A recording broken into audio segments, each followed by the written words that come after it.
H. Foreman, Here. A. Impastato, Here. A. Lewitt, D. Mello, Present. E. Seitzman, Here. L. Smith, Here. L. Vega. Here. All right. Before we get started, I do want to acknowledge the very sad passing of fellows who for many years kept our minutes and worked with us in the city of Hoboken and other capacities as well on various boards. So if we could have a moment of silence, please.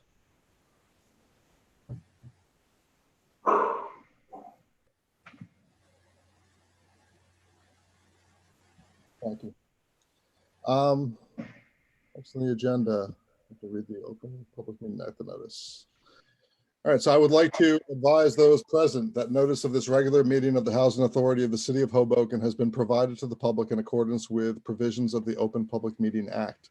Notice of this regular monthly November's board meeting has been scheduled for Thursday, November 12th, 2020. It was sent to the Jersey Journal and Star Ledger on Tuesday, November 3rd, 2020, as notification to the general public of said meeting and sent to the city clerk of Hoboken on Tuesday, November 3rd, 2020, with a copy of the agenda posted to be posted on the bulletin board in City Hall, the Hoboken Library, and the Hoboken Police Department. I direct the minutes of this meeting to state that I have announced that adequate notice of this meeting has been given as required by the Open Public Meetings Act. In addition, I direct that the minutes of this meeting to state the following: as a result of the restrictions established by Executive Order 107, issued by the Governor of New Jersey with respect to the need to limit public gatherings to mitigate the spread of COVID-19, the meeting will be conducted exclusively through the use of communications equipment. This procedure is in accordance with NJSA 10:4-9.3, which states that a public body shall not be deemed to have violated any provision of the Open Public Meetings Act in conducting a meeting by means of communication or other electronic equipment. In addition, this procedure complies with Article 3, Section 7 of the Authority Bylaws, which allows for participation in authority meetings by members of the Board of Commissioners by means of telephone conference or similar communications equipment. Mr. Fitzpatrick, I believe you have an addendum to that as well. Yes, Mr. Chair. In keeping with the Housing Authority's normal practice of affording members of the public the opportunity to comment at monthly board meetings, the authority will be accepting comments during this meeting in one of three ways. First, comments can be sent by email to hha@myhhanj.com from now until 7:30 p.m. Second, beginning at approximately 7:30 p.m., the authority will allow access to participants one at a time to begin to comment using their telephone. Third, if you're participating in the meeting using a web browser or smart device, you can submit comment using the Q&A function, which can be accessed by clicking the Q&A icon at the bottom of your screen. We ask that any member of the public who wishes to submit comment using the Q&A function try to limit themselves to a single submission rather than submitting multiple brief comments. Any comment received by 7:30 p.m., either by email or through the Zoom Q&A function, will be read aloud by an authority representative for all attendees of the meeting to hear. Please note that the standard practice of the executive director and members of the board is to refrain from engaging in a back and forth discussion during the public comment portion of authority meetings. However, in light of the ongoing crisis, the authority realizes that it may be necessary to address questions or concerns raised by the public related to COVID-19.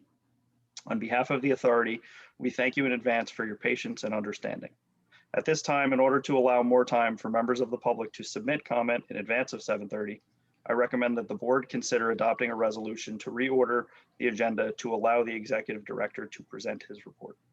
All right, I make a motion to reorder the agenda to do as Mr. Fitzpatrick just stated. Do I have a second? Second. All in favor? Aye. All right. Thank you, Chair and Board. I'll jump on in. Again, I'd noted in my report the sad passing of our good friend Lewis. And I'll start out with another piece of bad news.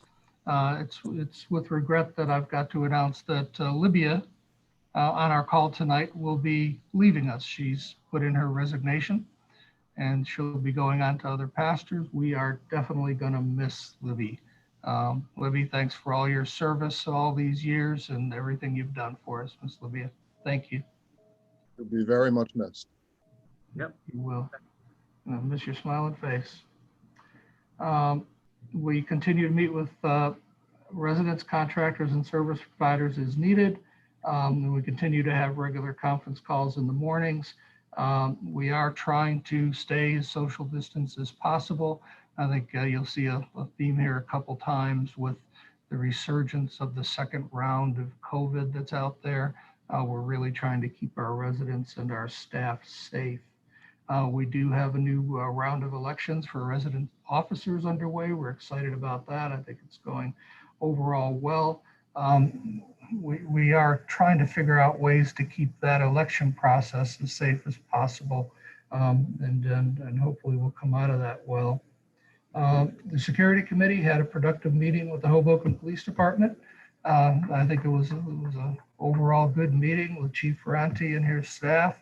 I don't know if Andrew or anyone else wants to comment on that meeting. I think it was held on November 4th. Yeah, it was a very productive meeting. Chief Ferranti took some time to discuss several things with in regards to some of the recent crime that has been occurring, mostly from out of Hoboken and into Hoboken, and what we could do as a housing authority with our resolutions to potentially help him out with certain activities that were going on, and how we can use the cameras better and hold our residents accountable for bringing in some of these people that are potentially doing things that we don't want them to be doing. We also talked about if there's anything in their budget, the police budget, to be putting on different youth programming, and how we can work with them to create some activities to keep our kids and our youth, specifically our young adults and teenagers, off the streets and engaged as best we can. And doing some, we got some ideas on the docket that particularly when the weather gets warmer in the spring, that we can help each other out and get some programming for them, get the police involved and potentially on the basketball court with police and teenagers playing together. That's one thing. And then also just, in general, different things that have been going on with police activity and, what's going on in our country, and how we can do our part to help them form better relationships with our local community, and more importantly, our residents. I don't know if Jason or Lizette want to comment more on anything that I just said, but I thought it was very productive.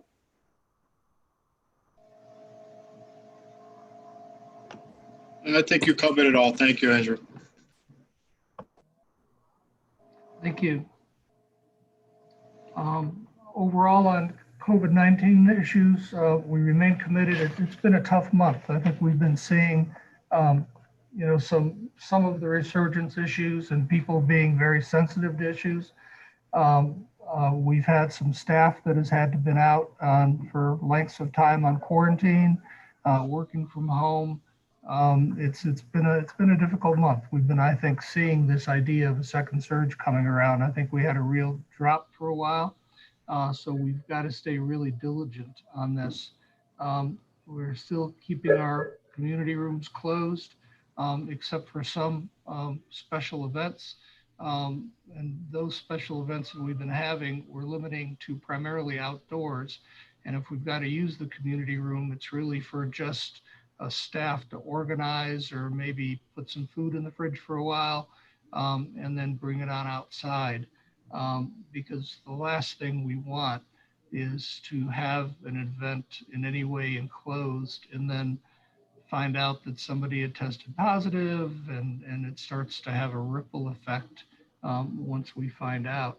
So we all want to be careful, and I think we want to be extra careful as we go into the holidays and the winter season. We've been listening to the governor and the CDC recommendations, and trying to treat everyone well and be as safe as possible. So we are going to be keeping our community rooms closed. We've gone over to a model of, for folks that want to put on events, to the maximum extent possible, do a pickup. We love folks wanting to prepare meals or give food to our residents.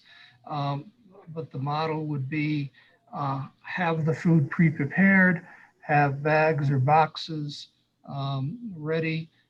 If possible, do a schedule so folks can come down and pick them up on a staggered basis during the event. Some model like that, and or some model where things are delivered on a prearranged basis to our units, because we just don't want those gatherings to happen. And I think over the past couple of weeks, we've decided to cancel some events. We had some kind of hot chocolate events that we're very concerned that, particularly the elderly and families were not getting out enough. And we just, as this resurgence came, we decided to step back from stuff like that and go back to a model of really being as careful as possible. A number of staff continue to work from home. We're on modified schedules in line with CDC and state guidelines. We are working to accommodate staffs and their issues as much as possible. We do have our offices staffed. I know some housing authorities out there just have on their messages that they are closed. We are not closed, but open for appointment. We're making sure our offices have enough social distance so we're not crowded in the offices, doing some staggered times in the offices so our staff can remain safe. And we've really, since the beginning of the pandemic, I think have had a pretty darn good record so far. We've had some quarantines, but that's good because when people have come in contact with somebody, they've gone home and quarantined and then turned out negative, but making sure we don't pass that around. We don't want 5 or 6 or 7 of our staff catching COVID. We want to make sure we're careful and respectful of that. We continue to waive our late fees, and our management staff continues to adjust rent levels remotely.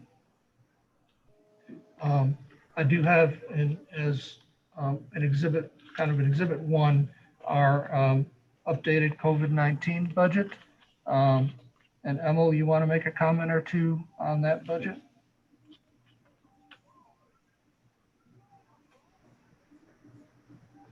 Yeah, sure. So that budget is an actual through October 31st.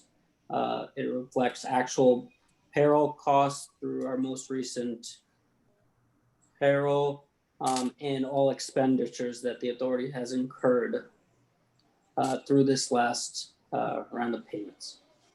It shows that we still have about $378,000 remaining on that budget. We did get some good news from HUD that we have another year essentially to spend this money. It's not expiring 12/31. So we can go into next year with these funds. So we've been watching the budget carefully and trying to keep costs down as much as possible.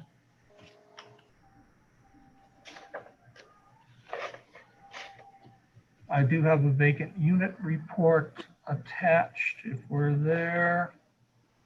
Oh, well, first let me go by my report. The planning consultant contract with the Housing for Hoboken Planning Project.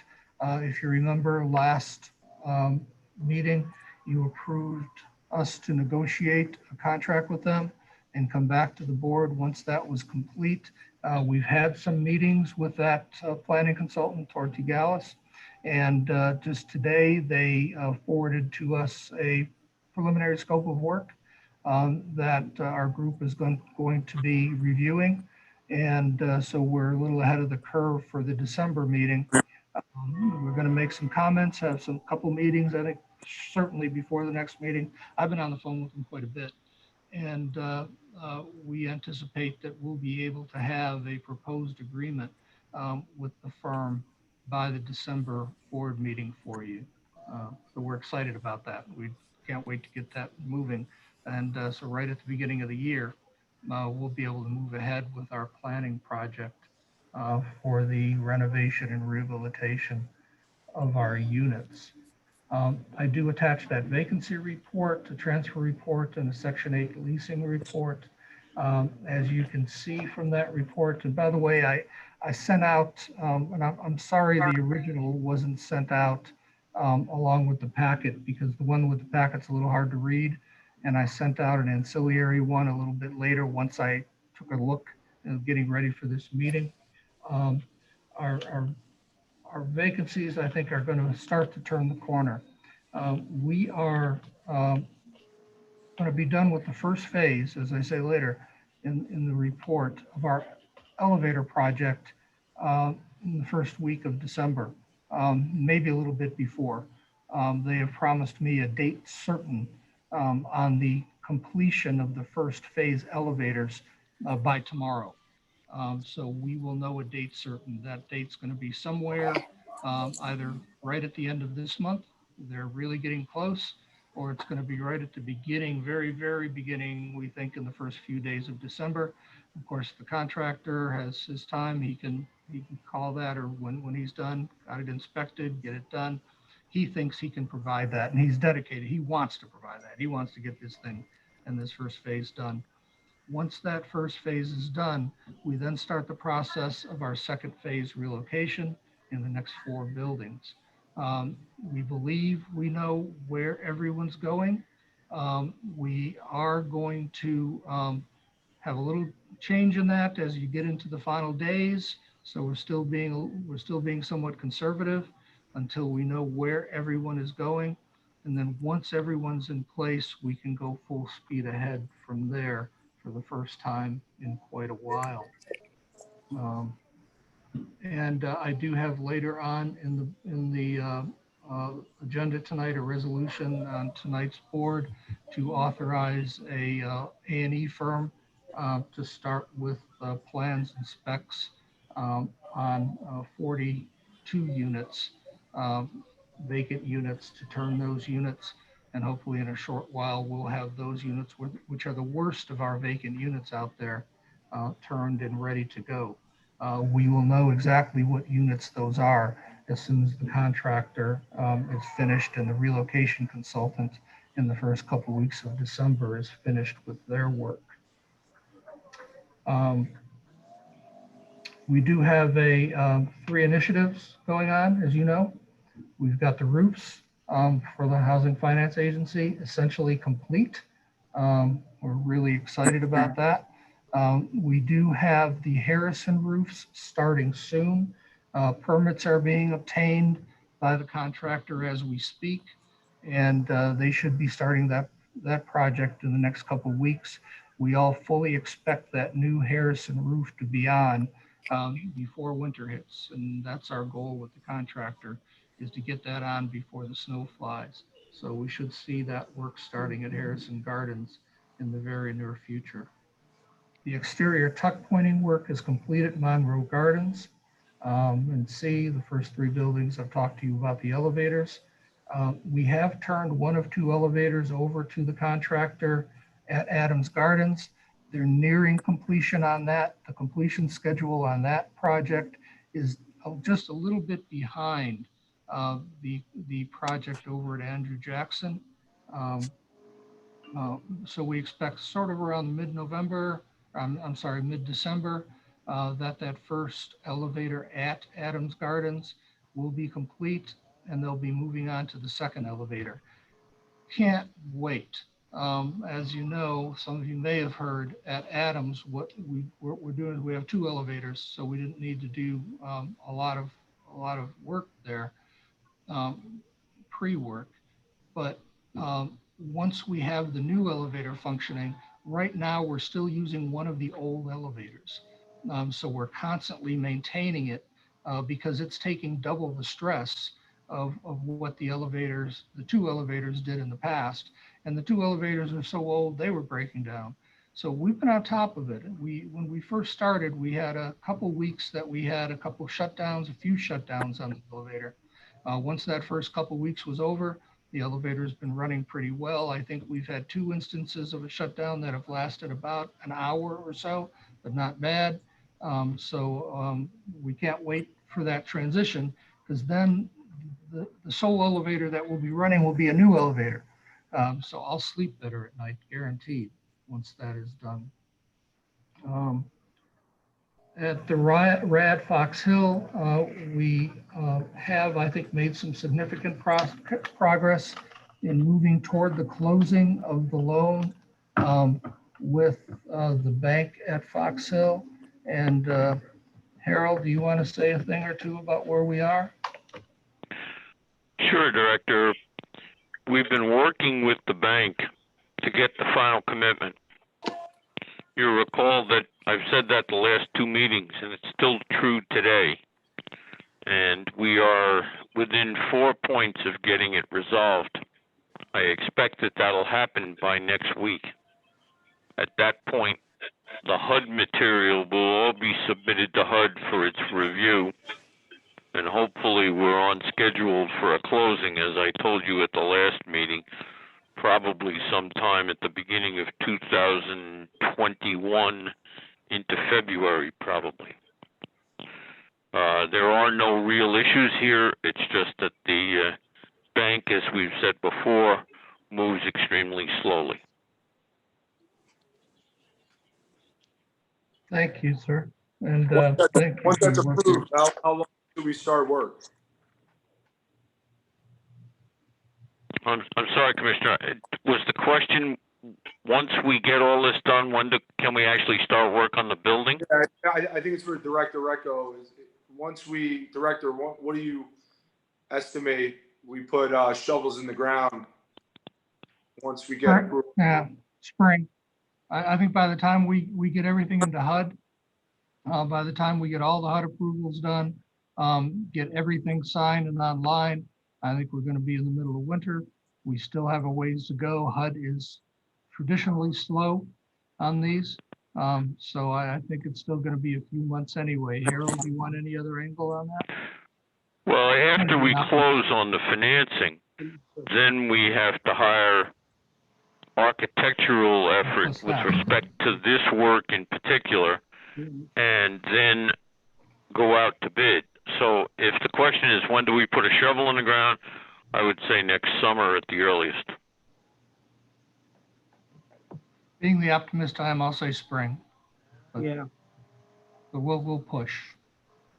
And what's the first thing we're going to be doing with Fox Hill? We're going to be going in and doing bathrooms and doing kitchens. And I got to tell you, I don't have the scope of work in front of me other than that. We're going to be doing lighting. We're going to be doing plumbing, bathroom fixtures, that type of work.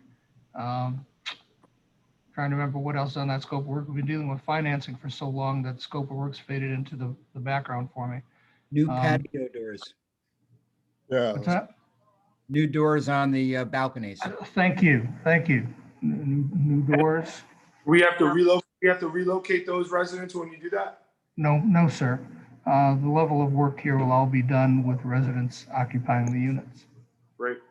Thank you. Director, are we putting cabinets in? There's not new cabinets for every unit. No, there is not, Hobie. We wish we could, but we just don't have the money for every unit. If I remember right, we went out and we picked out the oldest and worst because we've replaced a number of units over the years. But I'll be glad to look back at that and give you a report on that, but I'd have to take a look back. I just couldn't remember. I know there was going to be some, but not all. But that's fine. There's more important things we have to do. Yeah. I'm sorry. One more. Yeah, go ahead. We have a number of units that will need to have cabinets replaced, like we already collected. I'm sorry, what was the question again? I didn't quite hear that. We already know what units need to have cabinets replaced. Yes. Some won't, but we already know what needs to be. Yes, we do. Yes, we do. And we can certainly do kind of a refresher on that. I remember we brought it at some point gosh, I hate to say it, 8 months ago, if not longer. We've been working on this project for so long on the financing side, Commissioner Vega, that it wouldn't be bad to have a refresher on what's going to be done at Fox Hill for everybody, because it's been a while. Fox Hill, and I should remind everyone, we want to get over to the RAD base of operation at Fox Hill. So the Fox Hill project is not a total renovation of the entire building. We had to pick and choose some things in order to start this project that's going to run somewhere around, and I hate to say it, but it's really just $2.5 million. That money goes fast.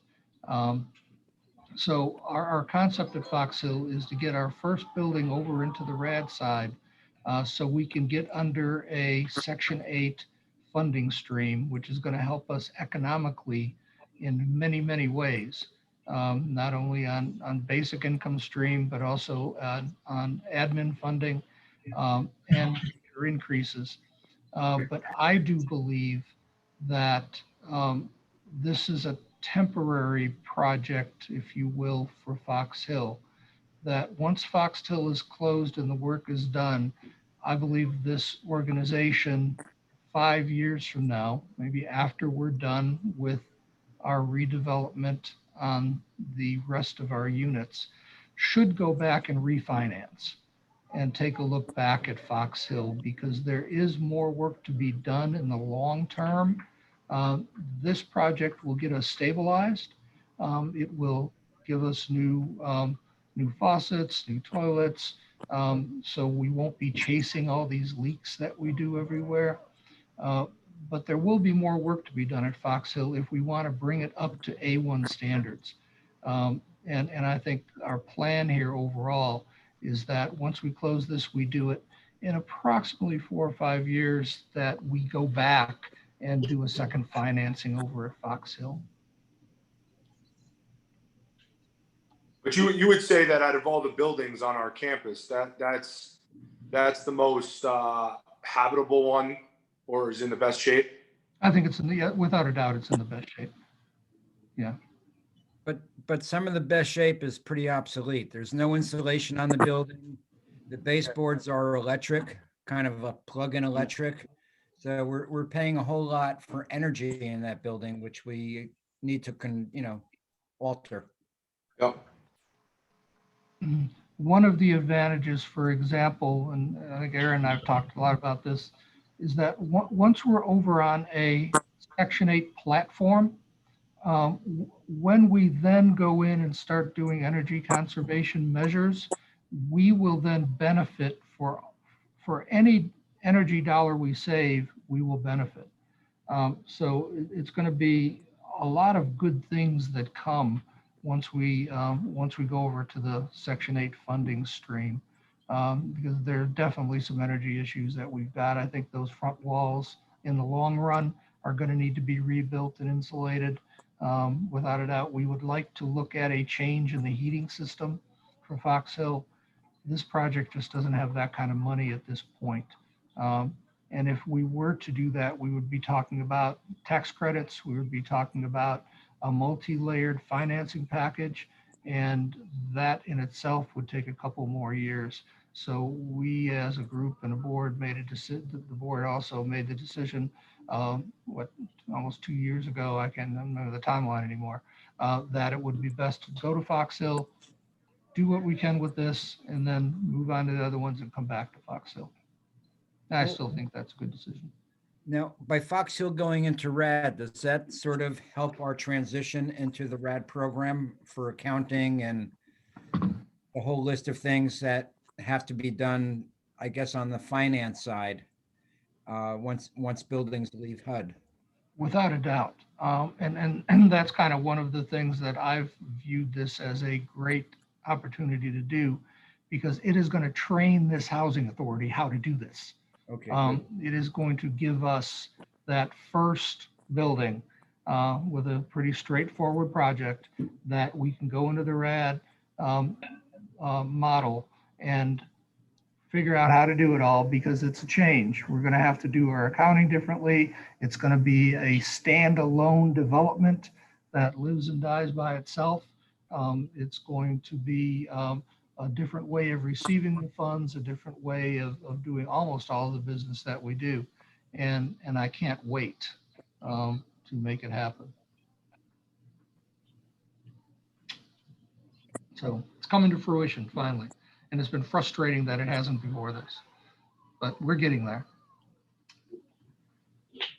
All right, more on that. Thank you. Where was I? Okay, on the RAD, on the CDBG, the boiler replacement is essentially complete. Some punch list items and working on the startups this past month for the winter. We've worked with the HPD on areas that are going to need, and they are requesting, and we are requesting camera upgrades. That is our next step with the remainder of our CDBG money for the next year through the city. And we've already have our engineering architectural folks working on the specs for the camera upgrades. I should say it's not A&E Architectural, it's our technical consultant that's working on the camera upgrades for us. So we should be able to put that package together and get it to you fairly soon. Is that a software thing? Well, it's primarily what I'm talking about now is primarily the hardware. We're doing new cameras. And we spent a ton of money on the cameras, right? Oh yeah, yeah. So now we're going to go spend more money on the cameras? Yes, we are. We found areas we've got a great system, and I think you heard that, Commissioner, with the chief, that we use the system a lot and they love it. But when working with them, we found some areas along Jackson that they wanted some extra coverage. We found some areas back along the light rail that the existing cameras just don't reach correctly. We've got some areas inside that we want extra coverage on. So this gives us an opportunity to grow the system and make sure we have things pointing in the right direction. They, along with us, wanted some other PTZ cameras, the pan tilt zoom cameras that you can set that will look at a certain area and you can move over to another certain area. So we've worked with our consultant and the police department identifying those areas. We've got them identified. Emil and I met with the technical consultant, I don't know, a couple of weeks ago now, and he's starting to work those figures up and see where that leads us. But on the priority list for our housing authority, the cameras are number one to where we should be spending the money of the CBGB money. Yeah, there's really two issues, Commissioner, on that, which is tough issues, because crime is an issue and accountability is an issue. So we've developed what I think is a really good system with the police. So you were always thinking, what is the greatest priority?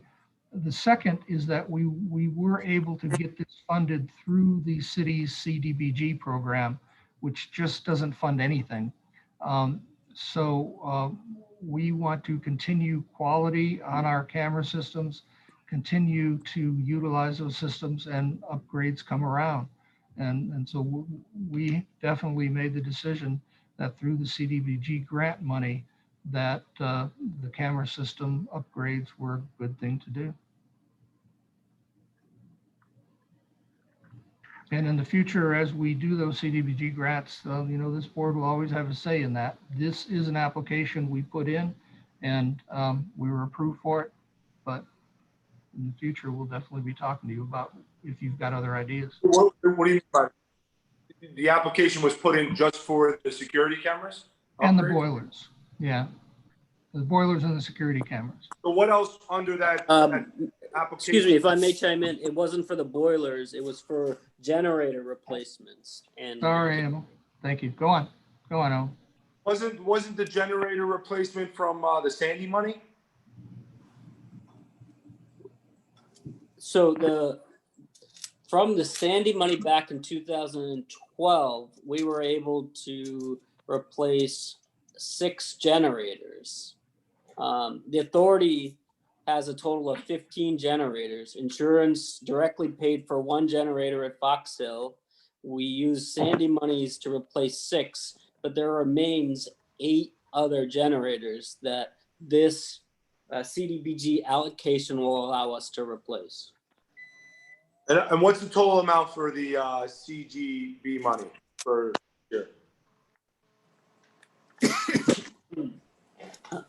Just, excuse me, just give me a moment.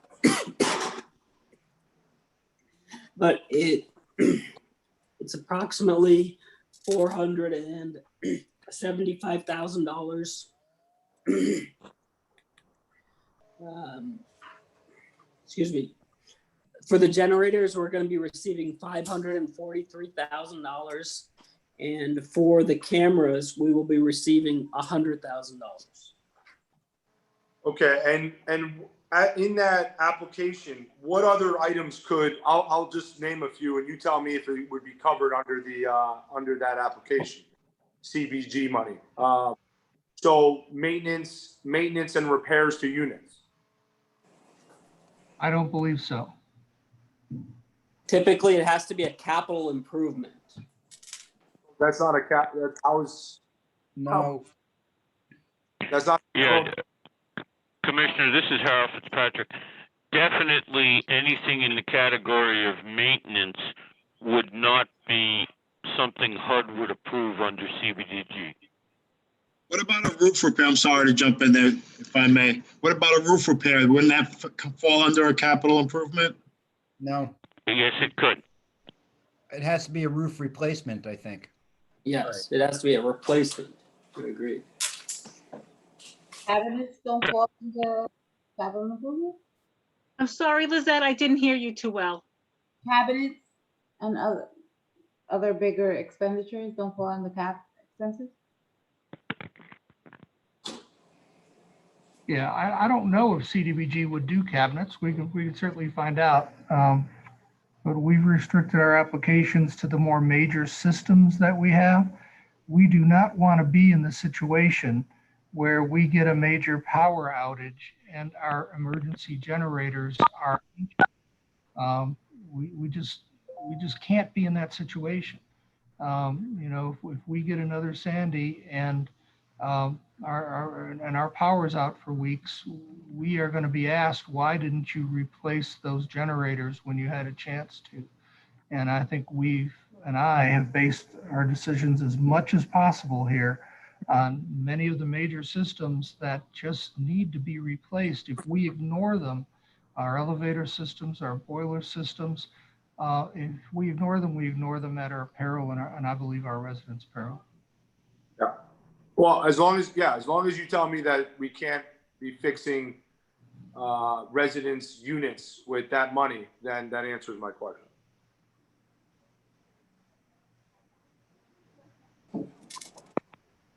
You would agree if we could, we would be using 100% of the money to do that, right? I believe that if I had a choice to do residence units or emergency generators, that I would still choose emergency generators.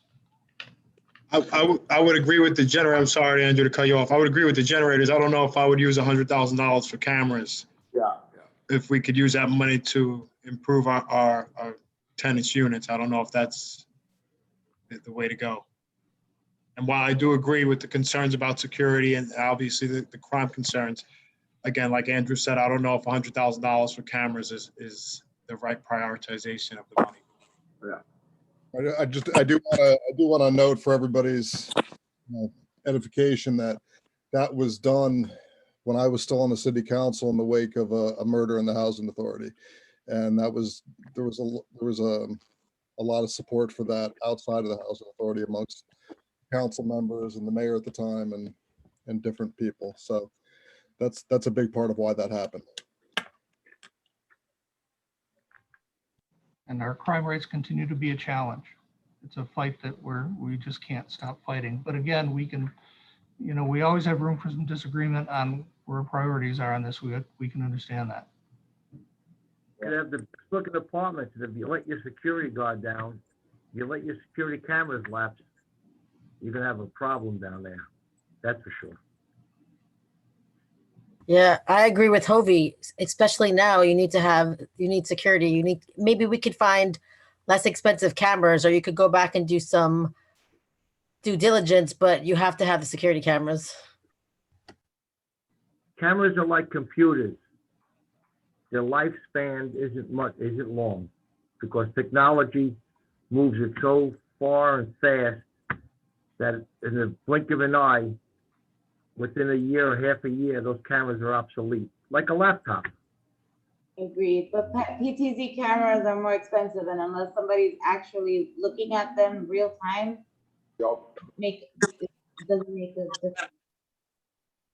Well, where we found them very useful is when we get information that something's going to happen somewhere, that there's going to be an issue that happens tonight or tomorrow morning, or we've got a particular hangout spot, or an area we want to watch. We find them to be very useful in those circumstances.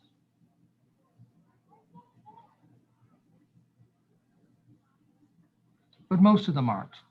We've got a few, I think, selectively placed cameras there, but most of them are fixed cameras.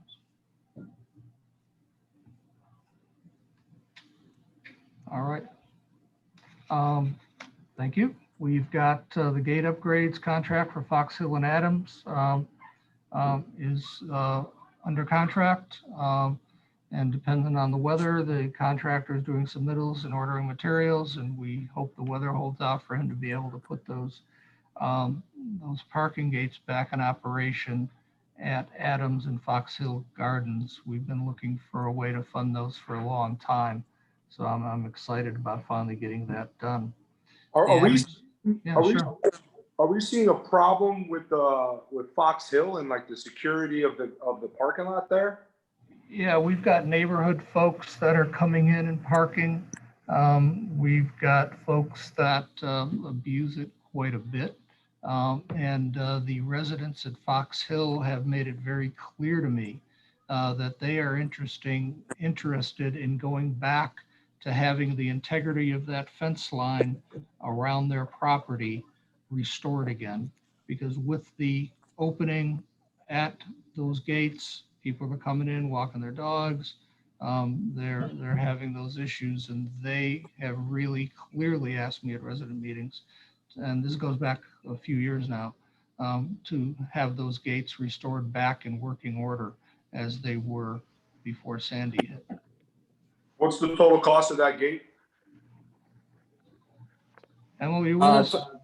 For all 5 sites, it's or for all 5 gates. So there are 3 at Fox Hill and 2 at Adams. It's going to be a total of $110,100. The other thing to add to that is that we are losing some points when HUD comes in and does their REAC inspection, because those gates are not functioning.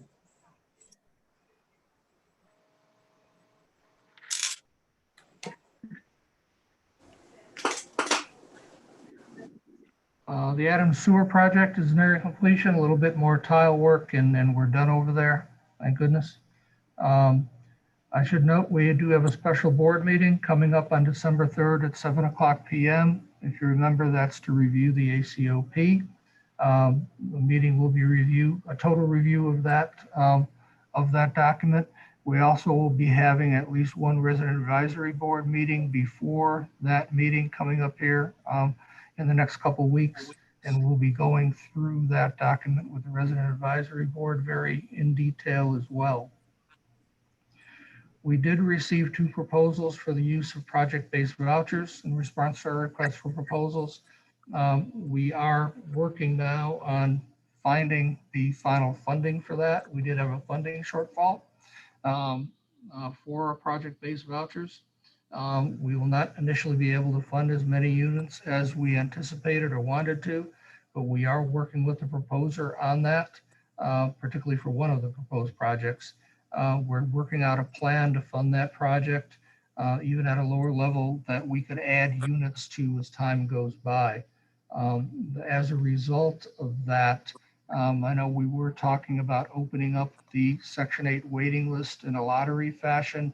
I've put that on hold for now until we've gotten to the other side of the project-based voucher project, so we know exactly where we're going to stand with that and where our funding is going to lie for the next few years with the Section 8 voucher program. I did authorize, I told you last month, I authorized a study on the back exterior facade at Monroe Gardens. It does turn out that we've got some developing problems back on that exterior in the back of Monroe. We are moving ahead with getting an architect engineering firm to do the bid package specs on that project. And we'll be bidding that work out just as soon as we possibly can. If you go back to Monroe, step back from Monroe in the parking lot in the back of the building, to the right of the building, and just look up that wall, you will see that there are issues at the top of each window going over. There's a retaining piece in there that is consistently failing on every floor. And we need to address that before long. We have spent extensive time this month readying the boilers and boiler rooms for the coming cold weather. We did have new boilers in numerous locations, a new boiler maintenance firm. So we're working with the contractor that put in the new ones, the new maintenance firm that came in to make sure our systems are good. We've had to spend a long time with them. And I would like to just, thank Mr. Mohan that you haven't heard much about yet for really taking the lead on that and working with those two groups to make sure everything's working well and to make sure our boilers stay functioning. It's been taking a lot of work on his part. Major projects I've listed out in the past month, we've done 9 major projects in units. Ranging from demolition to tiling to new bathrooms through 9 of our units throughout our developments. So we're not sitting around and waiting. We've got a contractor, as you've approved, that we can utilize on these, and we've been in again to 9 units to do extensive work in those units. On finance, our 2019 audit's almost complete. We told you last month we'd have it. The auditor doesn't have it for us yet. As soon as they have it, we'll be bringing it to you. And resident services, Daniel, you want to say a thing or two about resident services, and I'll conclude my report.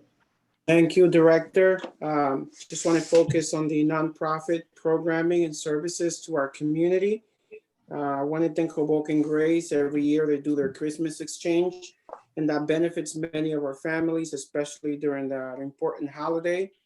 Unfortunately, this year they will not be able to do on-campus registration as they have done in the past.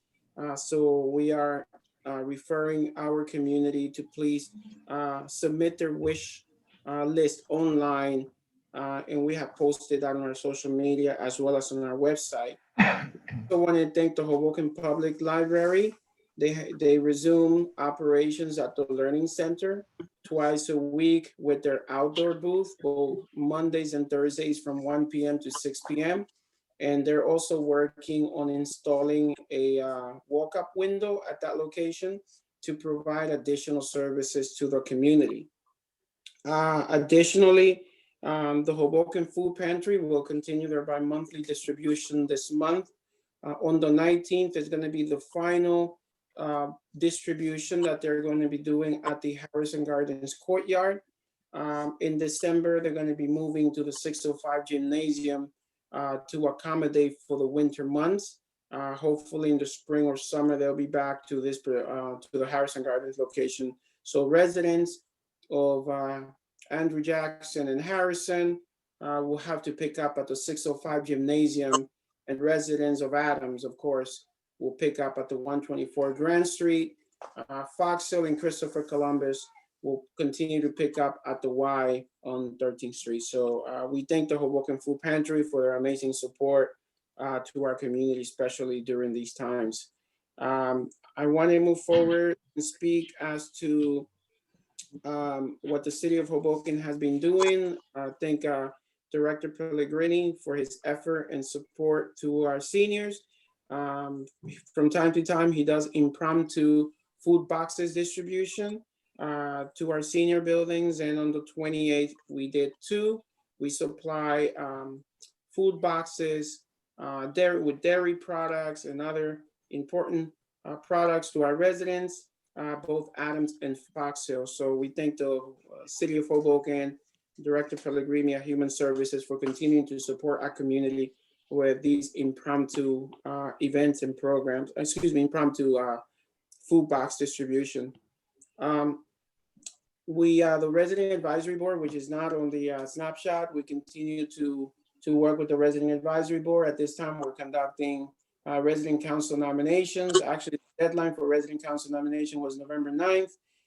We will follow up with elections in the next few weeks at each of our development. So that way we will have a new resident council and new RAB board members coming in December. That's it from me, Director. Thank you so much, Commissioners. Hey, Daniel, can you give us an update on the nonprofit seed grants that we gave out? Oh, yeah. So the organizations that received grants were at the Act Now Foundation, Amazing True Society, which is the karate program. I'm sorry, what was that? My apologies. It's okay. Amazing Truth Society, which is the karate program that has been operating at the Housing Authority for over 10 years, received a grant to operate services and to provide services to our community. The Act Now Foundation also received a grant and also for senior services, and Hopes also received a grant to operate and provide services at the Housing Authority. So those are how much money has each one received, and what type of services have been offered so far? So the money that they receive is based on reimbursement. The only reimbursement that we have received thus far has been from the Amazing True Society for $1,500. And of course, this is to operate the karate program. We have not received any reimbursement from Act Now Foundation, which provides Alzheimer's support to families of seniors at the Housing Authority. Nor we yet have received any grants, or any reimbursement requests from Hopes at this time, which provides any number of senior services as well. Okay, what is the system to track what services have been rendered based on the amount of money that's been given? And also, what falls under the ability, like what falls under the direction of getting money? So, for example, if I was a nonprofit, I could request, let's say, $1,500 for the gas that it takes me to get from my house to, the field. No, reimbursable items, right, will be such as equipment that they will need to provide services, maybe uniforms that they will purchase for the kids as well, and other food items, maybe some field trips, but not to pay for gas for, the organization to come down to the Housing Authority to provide those services. It's solely. Do you require receipts? Yes, we do. All receipts are submitted to EMO, invoice with a purchase order, and then EMO will cut the check according to the receipts that meet the requirements in the RFP. Great. And the last question, how do we monitor what type of activities they're doing? So the organizations will provide a detail of information, right? A summary of some of the programs and services that they have been providing throughout the year. So this is a report that we're going to get quarterly. But because of COVID, many of the organizations have not been operating. So can I get a report on the Amazing Truth Society, what they've done to date since we're giving them $1,500? We'll submit that to you, sir. Yes. Mm-hmm. Thank you. Thanks, Daniel. You're welcome, sir.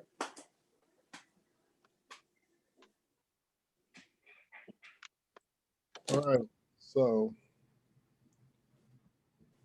Chair, if I may, I just have one more question before the executive director closes his report. let's go ahead, please. There was a question about the delaying of the waiting list, the opening of the housing choice voucher waiting list. What exactly is causing that delay, and how long approximately do we anticipate it being delayed? We're not sure yet. We're gonna have to, right now, we're meeting with the fee accountant and the proposers of the project-based voucher projects. And we're running the numbers to go out into the future. On Section 8, we only have so much money to give out under the program. Although, for example, on Section 8, we can go up to 109 units under project-based. If we don't have the money to subsidize 109 units, we need to pull back and not subsidize that whole 109 units. So it's really a function of how we get increases over time from Section 8. We have 2 different applications in for more Section 8 vouchers right now. So we're pushing on a couple fronts. Matter of fact, we're pushing on a number of fronts to increase the budget and increase the funding that's coming in for the Section 8 program this year. What happened with Section 8 over time here is that our program went from, and Libby, correct me if I get too far off course, Libby, since this is your last meeting, we need to mess with you a little bit. We had a little over 300 units in our program a number of years ago. This was probably, 10 years ago. And the rents in Hoboken went so high that no one would utilize our vouchers. And we had a really hard time giving any vouchers out. So consequently, folks would bring the vouchers back to us. We'd put them out, they couldn't find a place to live, they'd bring them back and we wouldn't utilize them. And over time, our base on how many units we were putting out there and how many units we had under lease decreased down to about, maybe about 150 some units, right? That's correct. Yeah. Now, the way HUD funds you is that they will take the amount of subsidy that we gave out last year. They will use that as our base and fund us for that this next year. So we have to continually increase our base every year in order to get back up to the 300 or some units that we can have in our program. So what we're doing now is doing our projections on 2 and 3 year tools to see where we're going to be this year, see where we're going to be here and the year Sorry, after. there's just a little bit of, Yeah, there's a little interference there. Some places, is it on my microphone or? No, you're good now. You're good Okay. now. Okay, thank you.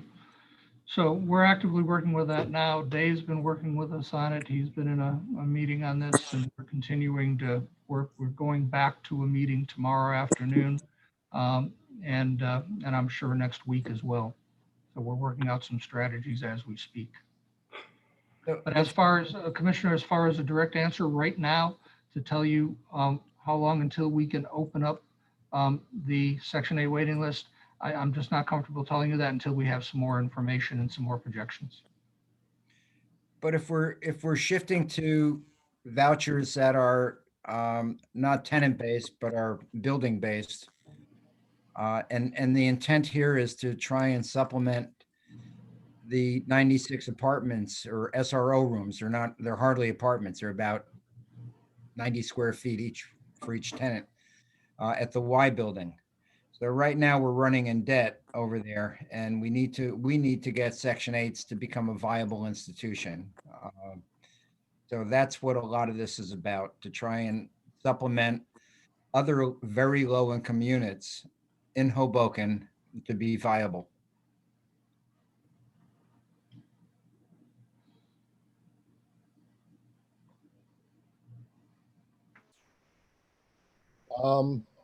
So I guess we're ready to move on. All right, reports to the committees. We had a report on the Public Safety Committee and the Procurement Committee did meet, but I think we're going to go over that as we go through the resolutions. Am I missing anything? Are there any other committee reports? Okay. And then I guess we move on to the public comment period. Is there anybody waiting to speak live? Meeting. There is no HHA emails. We Okay. do have some chats between Adrian Rollins, but she's not requesting to speak.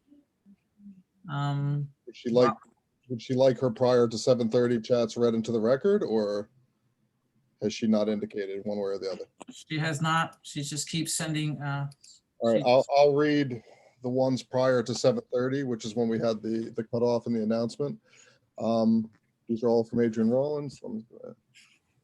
Yes, read into record. Okay, so I'll read up to 7:12 comment because after that it's past the deadline.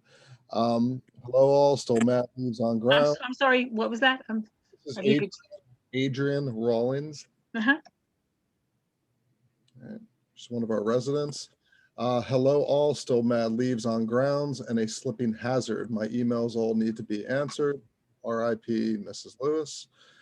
Sandra Kelly is tired of waiting. This is at 7:07. Sandra Kelly is tired of waiting for her doors to be replaced and for the windows to be replaced and mold removed from her unit.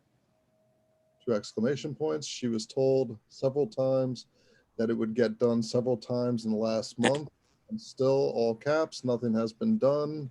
2 exclamation points. Andrew Impastato has been in contact with her and knows ... neglecting your unit ... shame on you. ... Then at 7:10, no. I believe this is in response to our announcement that Libya is going to be moving on to the next chapter of her life. No, the only manager in HHA besides Yolanda who knows what she's doing is leaving. Now, who do we go to get our leases correctly done when our managers don't do things right? Question mark, question mark. This stinks. She used another word, but I'll stick with stinks. 7:12, will you be posting the minutes of meetings from past meetings on the website? Question mark, question mark. What are you trying to hide? Question mark. If nothing, then post them all. ... All caps. Love you, Libya. Good luck and keep in touch. I will follow those remarks. Libya, we're going to miss you tremendously. All right, so we have to move on to. Can I chime in real quick? Sure. Just a couple things. One, I don't think it's a good idea to set up. I don't know how long we're going to be doing these Zoom calls, but I don't know if it's a good idea to make a precedent of people chiming in and comments, and then we're going to read them all in. I agree. Maybe we can make a rule that if you do want to speak, you speak. No comments will be read. You will be given time, of course, your 5 minutes to read, but that's one thing. And then the second thing, I've gotten questions, are we able to post the Zoom video of our meetings here on Facebook so that our residents could replay them and watch them? Are we able to do? Yeah, I'm sure we can. And I think we're also going to be looking at posting our Zoom videos on our website, which is where we normally post our minutes and our transcripts. If you look there, our transcripts are there from all of our previous meetings, except for the last meeting. And that is because there was an issue with Phyllis passing away right after the meeting. And we're trying to work that out now on getting a good transcript. So we're sorry we're late with that, but that was beyond our control. But I think if you look at our website, we've got those. And I believe that it would be a great idea to post at that same spot, because that's where you go to look, to post these videos as well on there. I'm in agreement with that. And then the last comment I have, maybe the new, maybe Rohan could chime in here. But we obviously, as all commissioners, we get a ton of these maintenance requests and things are going wrong in the units. So, it seems to be that there's a lot of different problems going on with when people put in requests, when they get filled or looked at. Is there a better system? Maybe Rohan can speak to this, that we're missing, and what his experience is with so far in dealing with some of these requests. I'm working on that, and very soon I will have some plan to address all the issues So you're by gonna the have tenants. you're gonna have a system in place that someone can put in a request, and in a timely fashion, it's communicated to them when they're gonna be able to look at it. Because what's happening now is, it seems, and I don't know who's telling the truth or not, but I don't think our residents are lying, is if they have a problem, they're putting in or calling or submitting it to their manager. Sometimes nothing happens. Sometimes people are saying, okay, we're gonna stop by your unit tomorrow between 1 and 3, and nothing happens. And then finally, the worst case scenario, which is happening a lot, is that there's no communication back, and mold goes unanswered, and leaks go unanswered. There's no heat. There's just a lot of stuff. Obviously, our buildings are in terrible shape. So if you could just keep that in mind when you come up with this plan, that would be very helpful. I will. Thank you. And what I would request on that topic is please pass them on to me. Please, if you find a resident that's calling you, I've got a number of commissioners that do. If they find that somebody complains, we will address it. Like I said earlier, we had 9 different units that we went in and did major work just this past month on 9 different units. And that doesn't reflect the other units that we've been into, that we're fixing pinhole leaks, we're fixing stack leaks. So please pass them on. And because I need to know if one of my managers is not promulgating those issues, we need to know. When we're on our 3 times a week calls, many of the managers are saying, well, how about this issue here? We've got a unit with a leak here. My plumber is out sick, or my plumber is out here. We need a plumber to cover for this issue, and we coordinate those issues on a regular basis.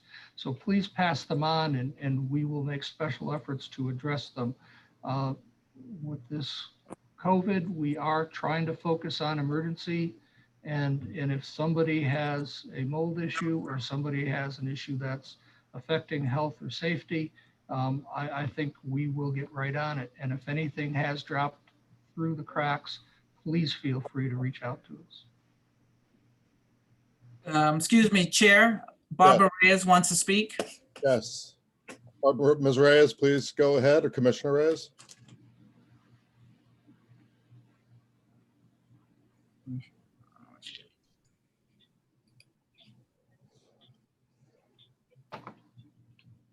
I think she's coming on now. Hey, Commissioner Reyes, can you hear me? Yes, I can hear you. I'm sorry. You have the floor. Good evening. First of all, I'd like to say I'm sad to see Libby leaving. Wish you the best of luck in your new endeavors and what's coming from here on. You're definitely have helped many residents down here, so thank you so much. I also have a few pointers after listening to the director's report.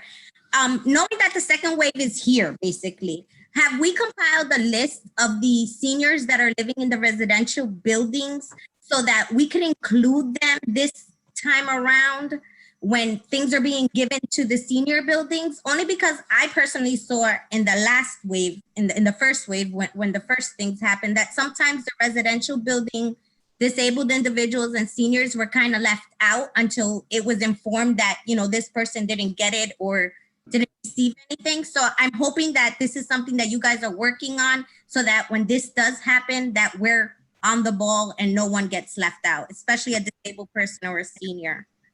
My second comment is on the cameras. Although I agree with the Hoboken Police Department, I've also met with them and the director, that cameras are very important.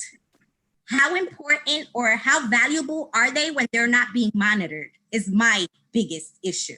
As a resident, I live here. I know what goes on. I experience it firsthand. And the only way those cameras are looked at back again is if a complaint is filed. And you have to go through the police department and you have to file a report and you have to do this and you have to do that. And you're spending $100,000 on cameras that no one's monitoring. That's an issue personally. But my next thing is as far as the food pantry. I know the food pantry does give food to the individuals on Harrison and Andrew Jackson once a month. And last month, I believe, or the month before, they did it in the evening, which was the first time that I was able to see firsthand because I worked during the day.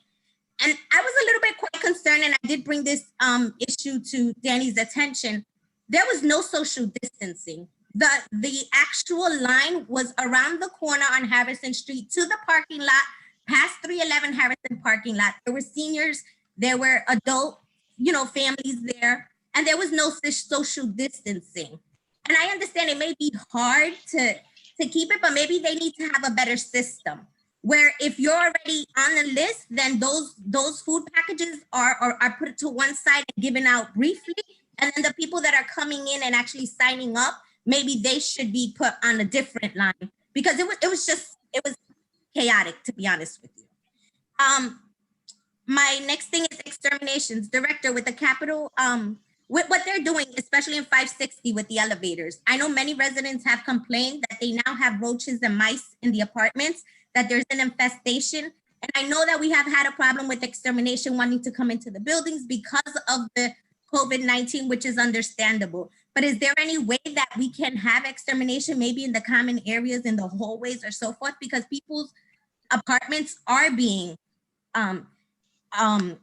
well, actually, they just have mice and roaches. I can give you examples of apartments that never had them and have them now. And, when they come to us with that, we tell them, they're doing the elevators. That's usually what happens. And then my last thing is, we spoke about the conditions of the apartments. And as a resident, I must say, yes, I stand up for the residents, but when the residents are wrong, they're wrong. A lot of the issues in these apartments have to do with the way the tenants are keeping the apartments. We can't blame it all on housing. It also comes down to housekeeping.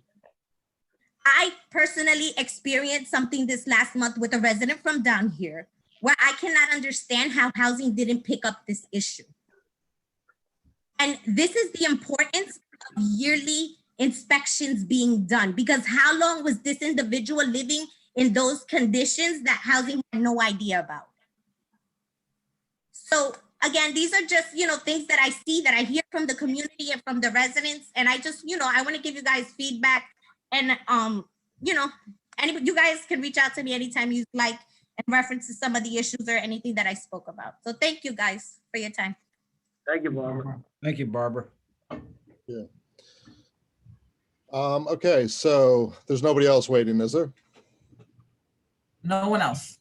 Okay, great. All right, so we'll move on to, there's no unfinished business, then the reading and approval of the minutes of the previous meeting. Resolution to approve the minutes of resolution 2020-11.01, a resolution to approve the minutes for the October 8th, 2020 meeting. Do I have a motion? Motion. I have a second. Second. If we could have the vote, please, Director. H. Foreman, Yep. A. Impastato, Oh, I'm sorry. These minutes, because of what happened, we don't have them posted, or? they should be in your book and they will be posted after they're approved. Oh, okay. So there, okay, got it. Yes. A. Lewitt, Yes. D. Mello, Yes. E. Seitzman, Yes. L. Smith, Yes. L. Vega.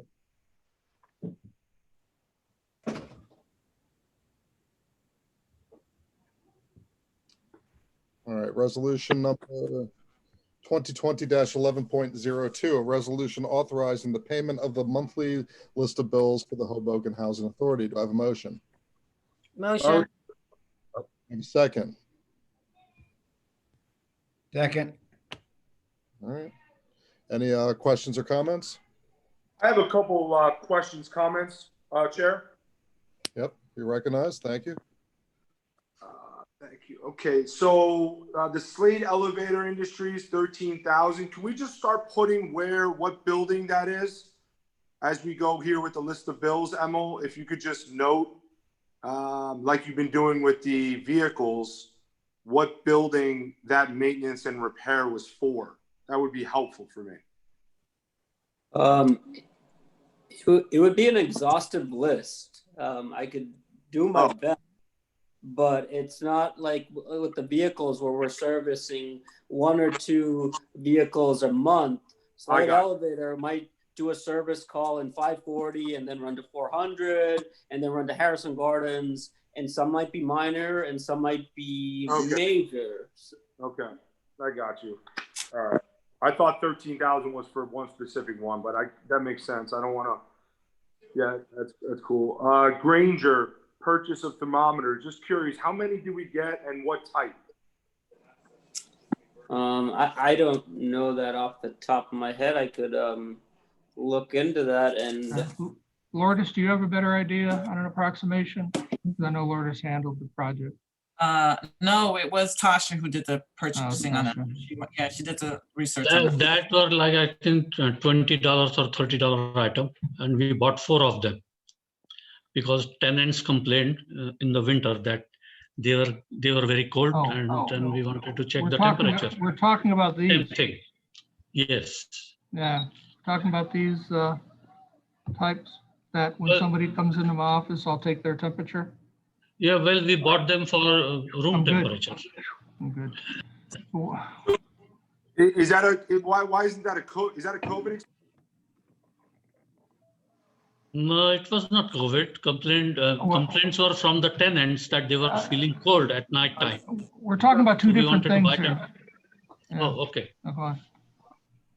Yeah, I think I think the commissioner is asking about the purchase of these, which could be a COVID expense. Yeah, I agree. I'll look at it again, and we could probably justify that as a COVID expense. And I'll look into detail on that $258.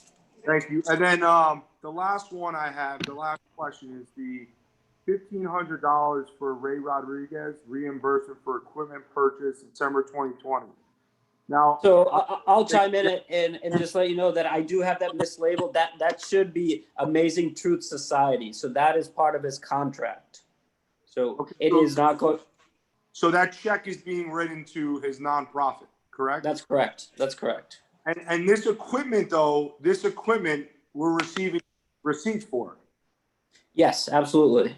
This is not equipment that was lost or stolen, as he says, from previous years. So we do have receipts on what he has purchased for that $1,500. And what are the dates on those receipts?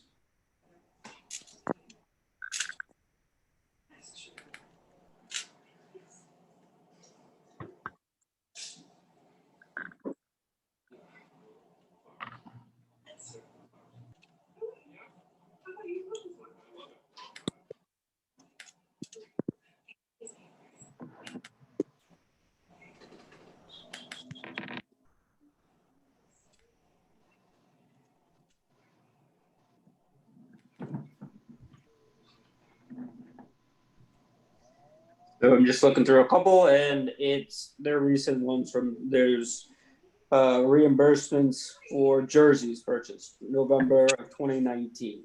I'm not sure, there's a number of receipts that I'm not sure if you want me to go through each and every one right now. I can. This is all in 2020, right?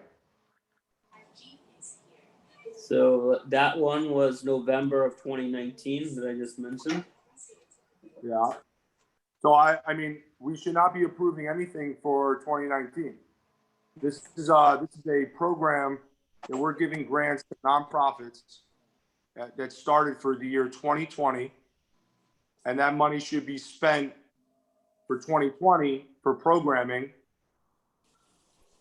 I don't think we're gonna get into a weird situation if we're paying for things that were in the past. I agree with that. Commissioner. Yeah, thank you. Okay. Take a good look at that. So can we do this? Can we pull that? Well, you already did it, right? Has this been paid? No. So we are requesting your approval. So if you wanted to have that pulled, I think, and council can correct me if I'm wrong, you would have to make a motion to amend the list of bills. Is that right? Yeah, That is correct. Emil is correct. If that's your proposal, Commissioner Pistato, my suggestion is that you do as Emil described, which is to introduce a resolution to amend the list of bills to remove that item.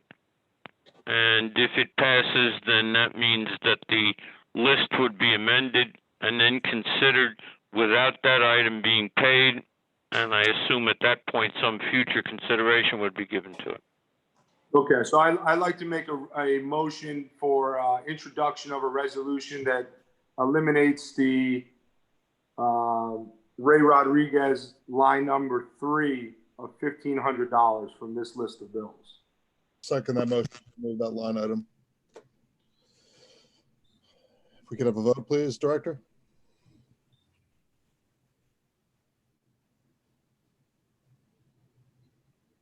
Your voice is not on. Yeah, you're muted. You're muted. You're muted, Mr. Echo. I thought you were talking to Hovey. Sorry about that. Hovey Foreman, Yes. A. Impastato, Yes. A. Lewitt, Yes.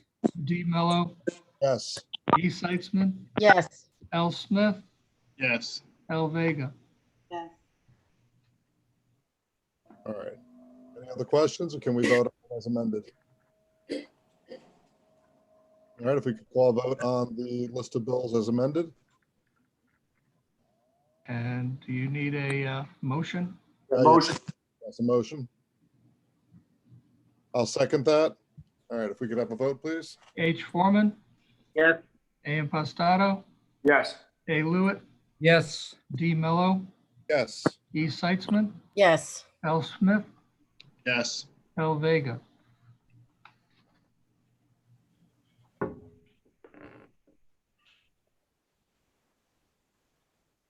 Commissioner Vega, I'm not sure we heard your vote. I think a thumbs up counts in Zoom times, right? All right.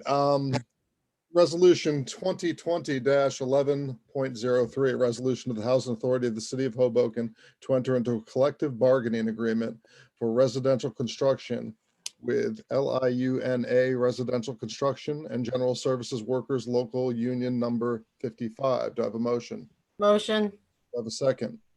Second. Any questions or comments? We could have a vote, please, Director? H. Foreman, Yes. A. Impastato,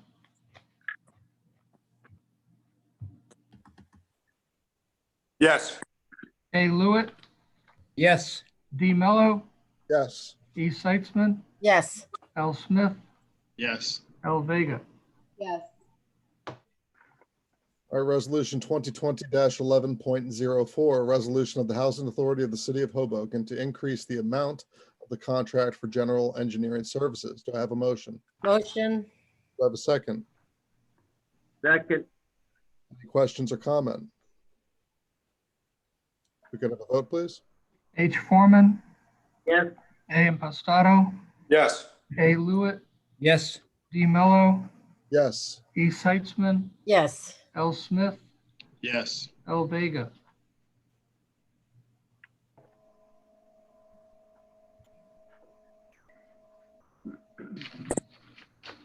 Commissioner Vega, I think we didn't hear you again.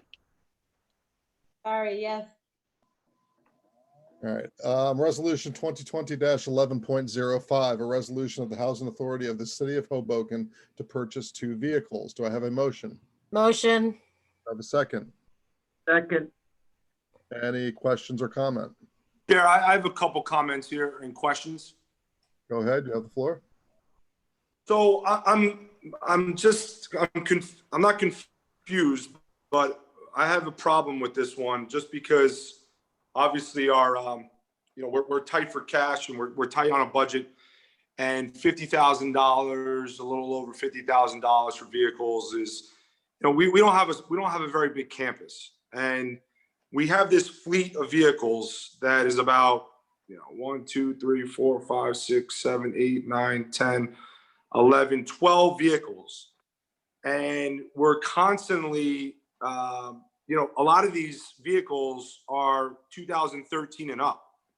So, if we need to shift one from a property manager to somebody else, or we need to shuffle in, maybe someone needs to, a general maintenance guy needs something, a smaller vehicle that we have. I just don't think we're in a position to be buying two brand new vehicles in this type of climate, in our type of financial shape. My questions then after those comments are, did the new maintenance director, is he driving the 2017 Ford F-250? No, he is not. He's Who's driving that? he's driving the Patriot right now. The Explorer that was used by the former maintenance director, which is that vehicle, has been given over to a maintenance supervisor, who is the person that's going to be in control of our snow removal this coming year. If you remember, our last maintenance director kind of liked to do snow removal, but it really wasn't proper for him to do. But our maintenance supervisor is taking over our snow removal operation this year, and we've moved that vehicle, which is fully snow removal equipped, over to that maintenance supervisor. Okay, so the new maintenance director is driving the 2013 Jeep. Yeah, 2013 Patriot. So Yes, what Patriot. the new Ford, who's going to be getting that? Well, the new Ford will be put into the fleet. It will probably, honestly, it will probably be me on the new vehicle, and then Mr. Mohan will get my 2017 Ford Explorer. Yeah. So I don't like it. I don't think that, we're driving these cars around. Our campus is not that big. You've got a 2017 Ford Explorer. He's got a 2013 Jeep Patriot. So now that's an upgrade. Like, I can understand if these things are breaking down every day and you can't get around, and it's not efficient. It's not, but we're driving them. Everything's fine. There's not a lot of costs associated. The maintenance costs for the Patriot, the 2013 Patriot, it's only $653 in almost a little less than a year. So it's not like this thing is breaking down every day, and we need desperately to get a new vehicle at the tune of $26,000. I think, at least in my opinion, is that we can shuffle these cars around and wear them to the ground and get the best use for them until every one of them breaks down, and then we need to go and buy something. Our shape of our units are not great. They're most of them are uninhabitable. We should be dedicating and showing our residents that we're driving around in older vehicles and doing our best to stretch the capacity of those vehicles, because we're asking them to stretch the capacity of their homes. We got mice, we got mold, we got no heat. We got, it's not a good look. It's not a good look. And then add on all that financially we're in a hardship status. We're just not in a position. I like to always compare it to my household. If I'm having trouble paying the bills, the last thing I'm going to go do is buy a brand new vehicle. So I don't like it at all. I'm going to vote no here. I encourage my colleagues to do the same. Maybe we go back to the drawing board and see if there's used vehicles out there we can get cheaper. We can shuffle around some of these vehicles, but let's try to do our best to stretch the capacity. That's my 2 cents. Thank you for your time. I would like to give my take on why we're doing this. I think when you're running a business, you need equipment for your employees to actually function well with. I've got a boiler crew that's going around in a 2003 Ford F-350 that is literally falling apart. It was a trash truck for a long time, and these guys are out there at 10 at night, 1 in the morning, 2 in the morning. They're going from one side of town to another, anywhere from Fox Hill to CCG and back. in a truck that is just if you excuse the point, it's a clunker. It's got dents in it. It's an awful vehicle. And I believe that a good organization has to set its feet in for the future.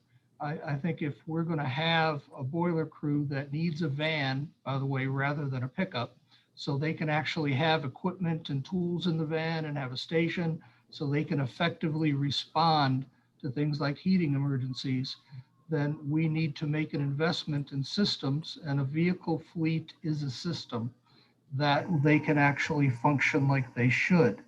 If we've got a 2013 Patriot, for example, that Mr. Mohan's now driving, and that Patriot was shared by all of the managers in order to go up to court, in order to go get supplies, in order to pick things up, in order to do things, which is the traditional use of that 2013 Patriot. If Mr. Mohan's on a job, he can't stop, and I think it's foolish for him to stop what he's doing, come back and drive it and give it to a manager so a manager can then drive it up to court or for another function. I think it's really important that we have, for now and for the future, a fleet that actually functions, that we're not afraid is going to fall apart. Our 2009 Grand Cherokee is literally falling apart at the seams. It was a vehicle that was in an accident before I even got here. It's a vehicle that you can't run without putting a kind of a stick into the transmission shifter in order to hold the transmission shifter up, because it pops out of gear while you're driving it. That's just no way to treat our employees. If we're asking our employees to do a professional job and work out there, and they are doing a professional job and they are working hard. And as part of our basic systems, a housing authority, every so often, we haven't bought a new vehicle in 5 years. And it's now and then it's time to update our fleet, or we are going to continue to have problems with things breaking down. We're going to have problems with our people getting to where they need to go. Although we are the main campus, we still have Adams, we still have Monroe. We can't be asking our maintenance employees to go from our main campus inventory over to Monroe or over to Fox Hill with something that just doesn't run. They need the ability to carry their tools and equipment with them. And we've been severely under-established there. Again, the Grand Cherokee is in terrible shape. Mr. Mohan needs the ability to get around. I think sharing a vehicle in that respect is somewhat foolish. I think that we need to be able to give our folks the tools to do their jobs well. And we've been looking to get these vehicles for a number of years now. I'm just frankly afraid when somebody drives that Grand Cherokee any distance except from one side of Andrew Jackson to the other side of Andrew Jackson. It also worries me when our boiler guys are out there at 2 a.m. and they've got a truck that they can't put tools in and they can't carry their proper equipment in. They need a rolling stock room in order to do their jobs effectively and efficiently. And that's my angle on doing this. Yeah, I think you're talking about an average of about $5 a unit. And in the long run, if we don't keep up our systems, we wind up being in the same shape that we've always been while we ignored our boilers and our elevators. You must treat the staff well. You must give them the tools they need to complete their jobs if you're going to expect them to complete their jobs. And now I'm finished. Why are you then getting the new car then? Well, I mean, I could take. Everything you just said makes no sense. I can take the old car and give Mr. Mohan the new car. For everything you just said, it doesn't makes more impact the sense. workers. You're driving from the housing authority to your home, correct? Yeah. So then you take the clunker. And I'm not going to drive a 2003 pickup truck to where when I've got to go to different meetings, when I've got to get around town, when I've got to go down into You Trenton, certainly don't need a brand new one at the tune when of I've got to go to the Housing You Finance both talk at the Agency. same time. Not speak over one another. Yeah, and I do believe I was speaking. Yeah. You have the floor. Yeah, when we've got to go to these meetings, when Mohan's got to go meet a contractor, when I've got to go meet a contractor, I've got to go to the Housing Finance Agency, I've got a meeting with the attorneys. There's certain things we need to do. When I get a call at 10 at night and I need to come back because there's a fire, there's something happening here, I need that ability to get around. I think it's important to know that we need, again, to give our staff the tools to do our jobs. I agree with you. All I'm saying is you could shuffle around these vehicles, in my opinion, looking at it. And I've been questioning the vehicle cost for the last year.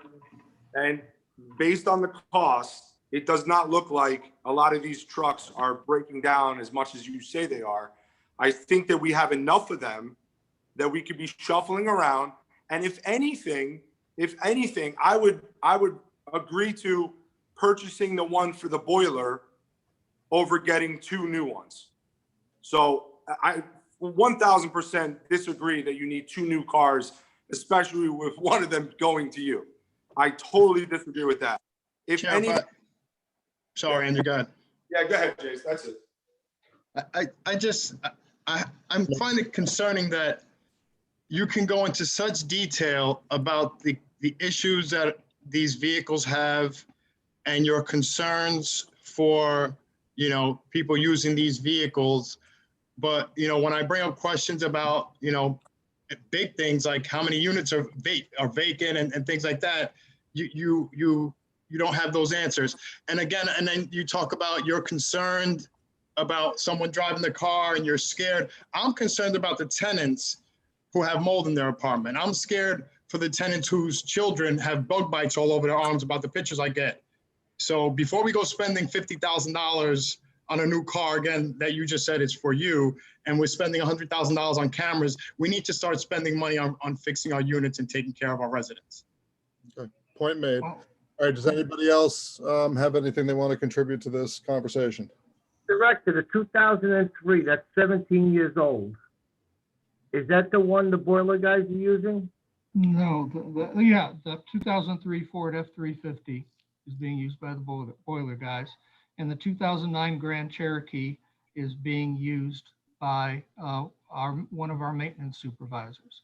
And the way the system operates is that when we get new vehicles, the vehicles are passed down. And then when a vehicle, may I finish? When a vehicle is no longer functional, we can get rid of it, but it goes into that pool that we can use. Again, we are under vehicled right now, and we have vehicles that we don't trust driving at this point. Correct. All right. No, I'm just looking at the years of vehicle, and I'm sure the maintenance cost is pretty high on them because. Well, I've got the maintenance cost here. It's 2003 Ford F-350, and the last year is $3,000. A little over $3,000. A lot of money spent on the vehicles. Yeah, I'm not saying we could shift these cars around though, and I agree the boiler people need something. Like I said, maybe we make a motion here just to get the boiler van, because I think that is a good idea to have the equipment inside that is secure, and scrap the brand new Ford Explorer. I would be okay. I'd vote yes to that. Is that something other commissioners would? I don't know what everyone else is thinking because no one else said anything. Are you making a motion? I would make a motion to eliminate the 2021 Ford Explorer and only keep the van for the boilers. Is there a second? Second. I second that. If we could call a vote, please, on the motion to amend the resolution. I would just like to ask if there's any discussion, what now would we expect Mr. Mohan to drive? Well, I would say that usually after 3 or 4 years, the vehicle is half the price. And some of the used vehicles come with very low mileage and still under warranty. So, and, you know, and maybe we should be more conservative with regards to gas mileage. So an Explorer is a guzzler. There's other vehicles that are not, but I'm not sure how much that would interfere with the function of the vehicle. That's But right. I often have 4 or 5 people in my car. When we go out and go to places, Mr. Mohan's carrying his people around plus equipment. Again, I just want to be able to run this operation efficiently. And again, when you don't have the right tools to operate an organization, then performance goes down. Having said that, again, if I just want discussion, if that's the board's wish, you know, that's fine, and we'll make do and somehow stumble through. Motion to amend and, I guess bifurcate is the right word. Mr. Fitzpatrick, Amend is sufficient. So there's a motion to amend and there was a second on the floor. if we could have a vote, please. H. Foreman, No. A. Impastato, Yes. A. Lewitt, yes, D. Mello, No. E. Seitzman, No. L. Smith, Yes. L. Vega. Yes. All right, so the motion passed.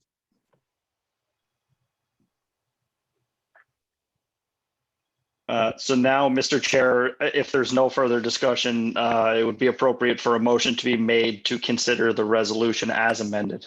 Right, okay, so motion to consider the resolution as amended. I will make that motion. Is there a second? Second. All right, if we could have a vote, please. H. Foreman, Yes. A. Impastato, Yes. A. Lewitt, yes, D. Mello, Yes. E. Seitzman, Yes. L. Smith, Yes. L. Vega.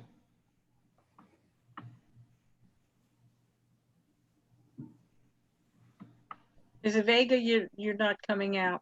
Yes, I'm sorry. Thank you. All right, resolution 2020-11.06. A resolution of the Housing Authority of the City of Hoboken to award a contract for fiscal audit services. Do I have a motion? Motion. Have a second? second, All right. Any questions or comments?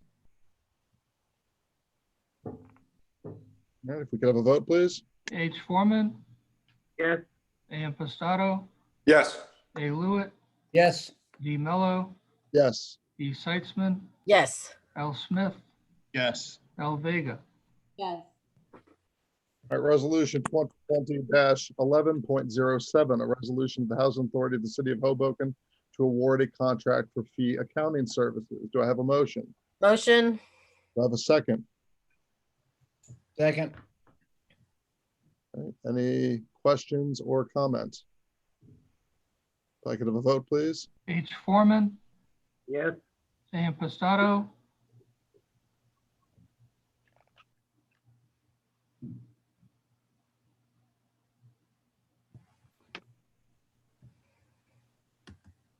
Commissioner Impastato, are you-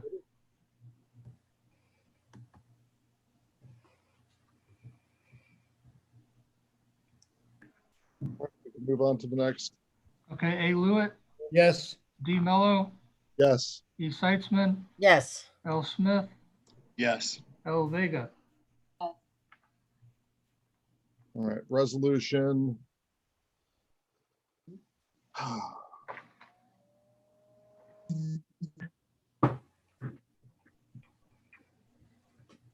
We're on to 08, correct? We have not voted on 08 yet? That's not the one we just, Correct, Mr. Chair.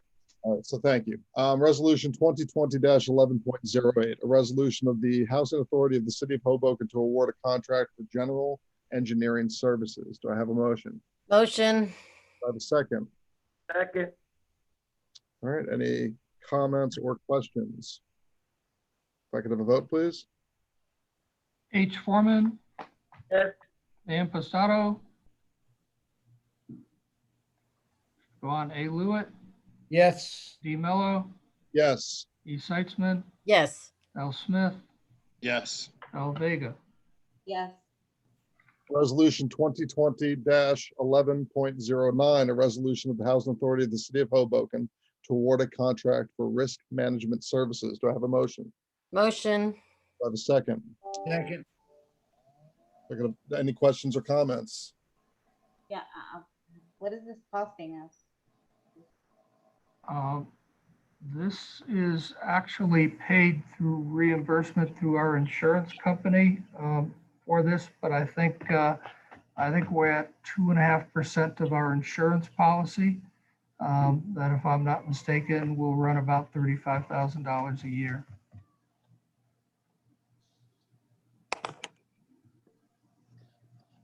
Required by statute?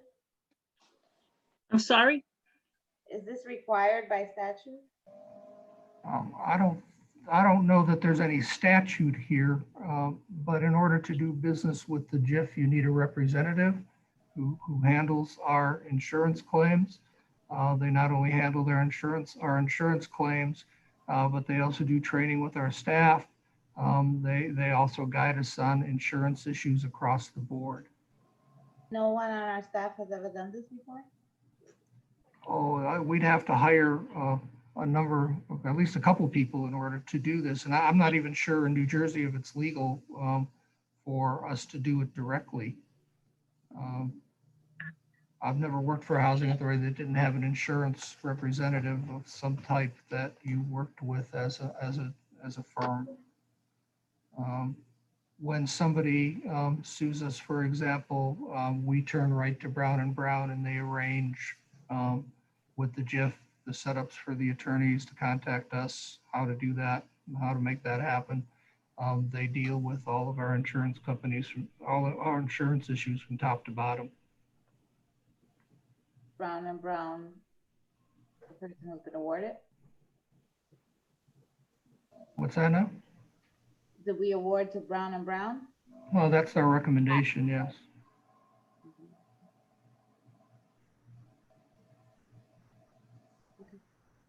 Lizette, do you guys use someone like this for Applied? No, but different. I don't know what the private versus public. Yeah. Brown and Brown were the lowest percentage take from overall contracts. We had one company, I think, that was as high as 9%. So they were the lowest. Is there like ranking or like rating?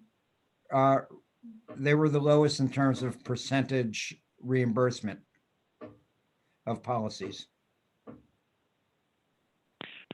The one thing that I can point out is that this process is driven by the fact that we are a member of the Housing Authority's Joint Insurance Fund of New Jersey. And that is a special type of insurance company provided to certain types of public groups. And the housing authorities, as a group, formed one of those entities, and it provides a lot of advantages over traditional insurance. One of the conditions of membership, as the director said, is that we have a risk manager, which is a professional to manage the insurance issues. But because the JIF wants that to happen, they permit that the cost of that service will be deducted from our otherwise premiums and paid to the risk manager.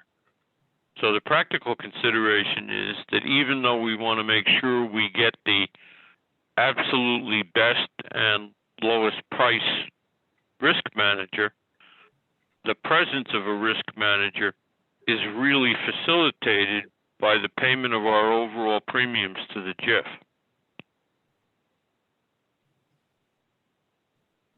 It's definitely different from traditional commercial private insurance situations.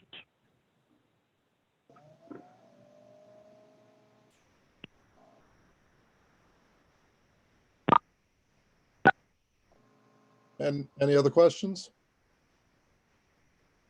Could I have a vote, please? H. Foreman, Yes. A. Impastato, Yes. A. Lewitt, Yes. D. Mello, Yes. D. Seitzman, Yes. L. Smith, Yes. L. Vega. Yes. Resolution number 2020-11.10, a resolution of the Housing Authority of the City of Hoboken to increase the amount of the contract for exterior door replacements. Do I have a motion? Make a motion? Do I have a second? Second. Any questions? Actually, extraordinary capital improvements, is that different on the agenda? Yeah, I just wanted to see what exactly are they adding to the contract for? $60,000?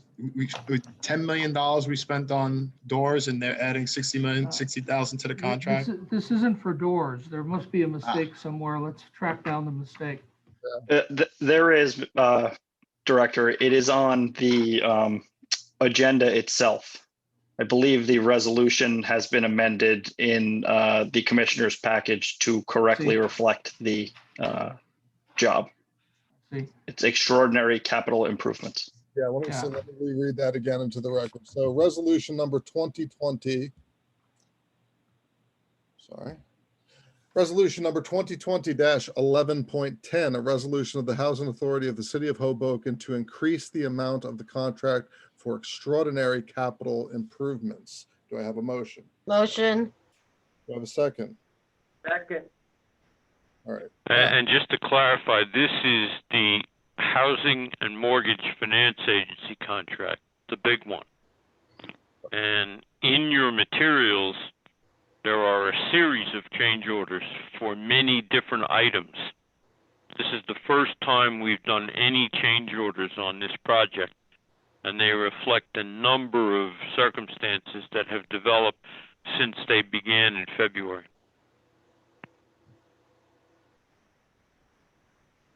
Any further questions or comment?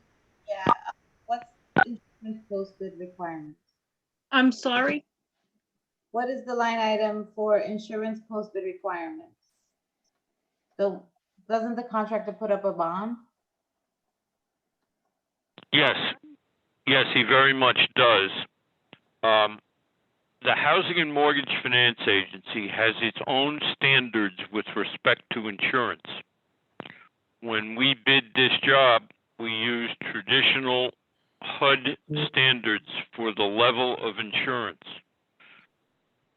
The level that the Housing and Mortgage Finance Agency required was in excess of that. And as a result, it was necessary for us to amend the contract standards to provide the HMFA with what they asked for. We asked them to give us a waiver, and they refused.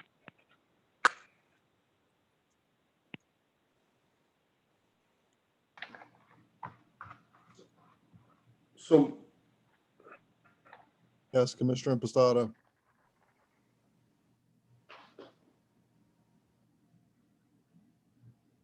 no, nothing.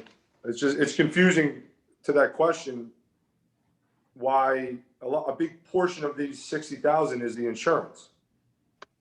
That's correct. No question about that.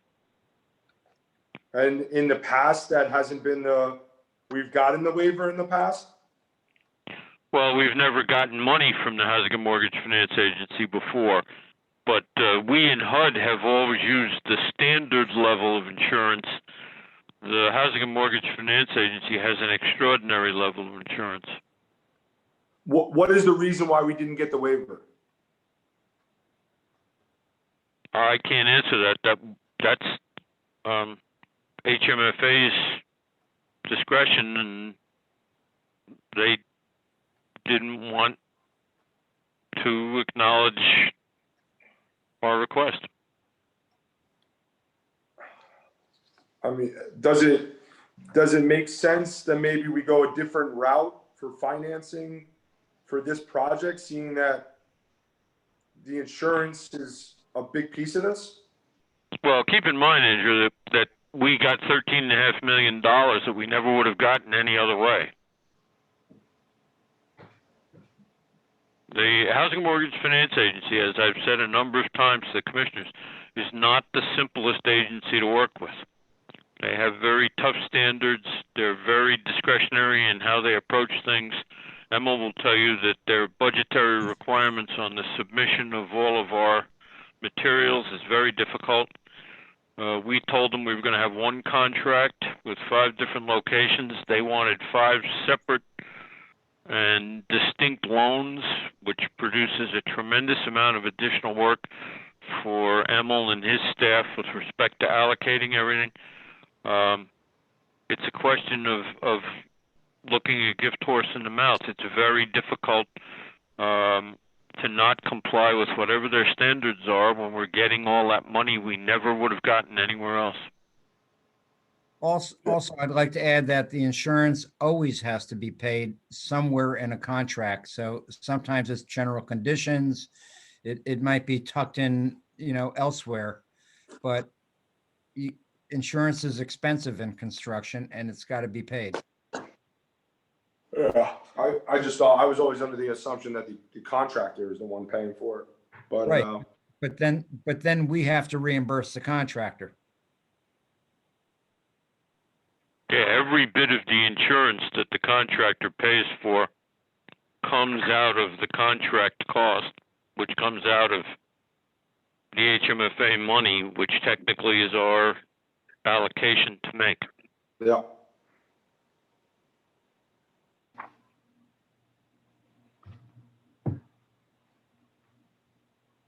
All right, any further questions or comment? You could have a vote, please. H. Foreman,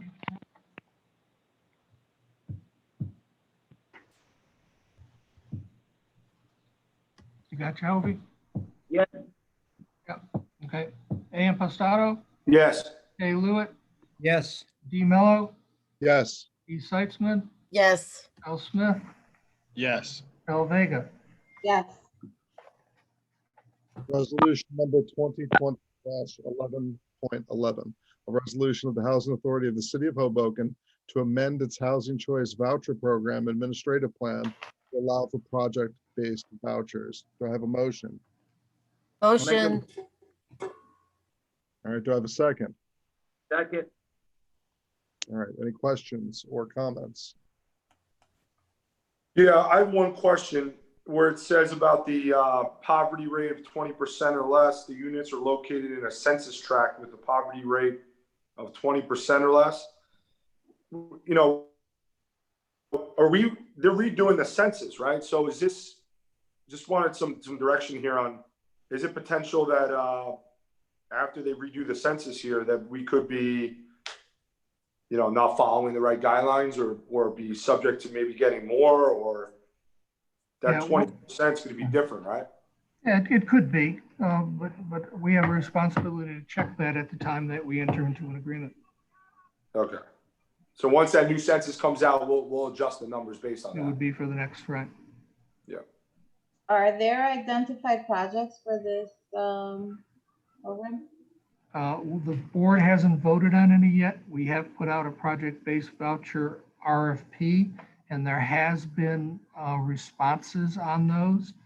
This is the first time we've ever done a project-based voucher here at this housing authority.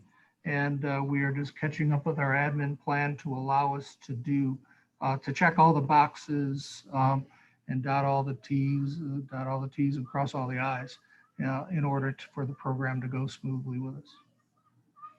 I just have a question. How many vouchers are we receiving for the ACC? Libby has that on the top of her head. I would say 156, but I just want to make sure since she deals with it every day. As she disappeared. Okay. Yeah, 156. What I could chime in, Mr. Rico. Yeah. So about 160 are issued right now. The ACC is 326. 326, you said? Yes. Do we have a copy of the ACC? I don't remember getting it. I'd have to check on the board materials we gave you. The ACC is a foundational document The original ACC was entered into between the Hoboken Housing Authority and HUD when the Housing Authority was established, and then is amended over the course of the years. But it's our annual contributions contract directly with HUD. So I'd have to take a look at whether it's in those documents, but we rarely read it in depth. I don't think it is, so can you just send us a copy? Sure, we could find it. All right, any other questions? Give them a vote, please. H. Foreman, Yes. A. Impastato, Yes. A. Lewitt, Yes. D. Mello, Yes. E. Seitzman, Yes. L. Smith, Yes. L. Vega. Yes.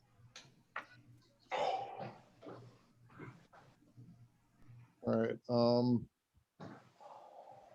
That was the last of the resolutions. Then do we have a resolution that was prepared for us by our attorneys?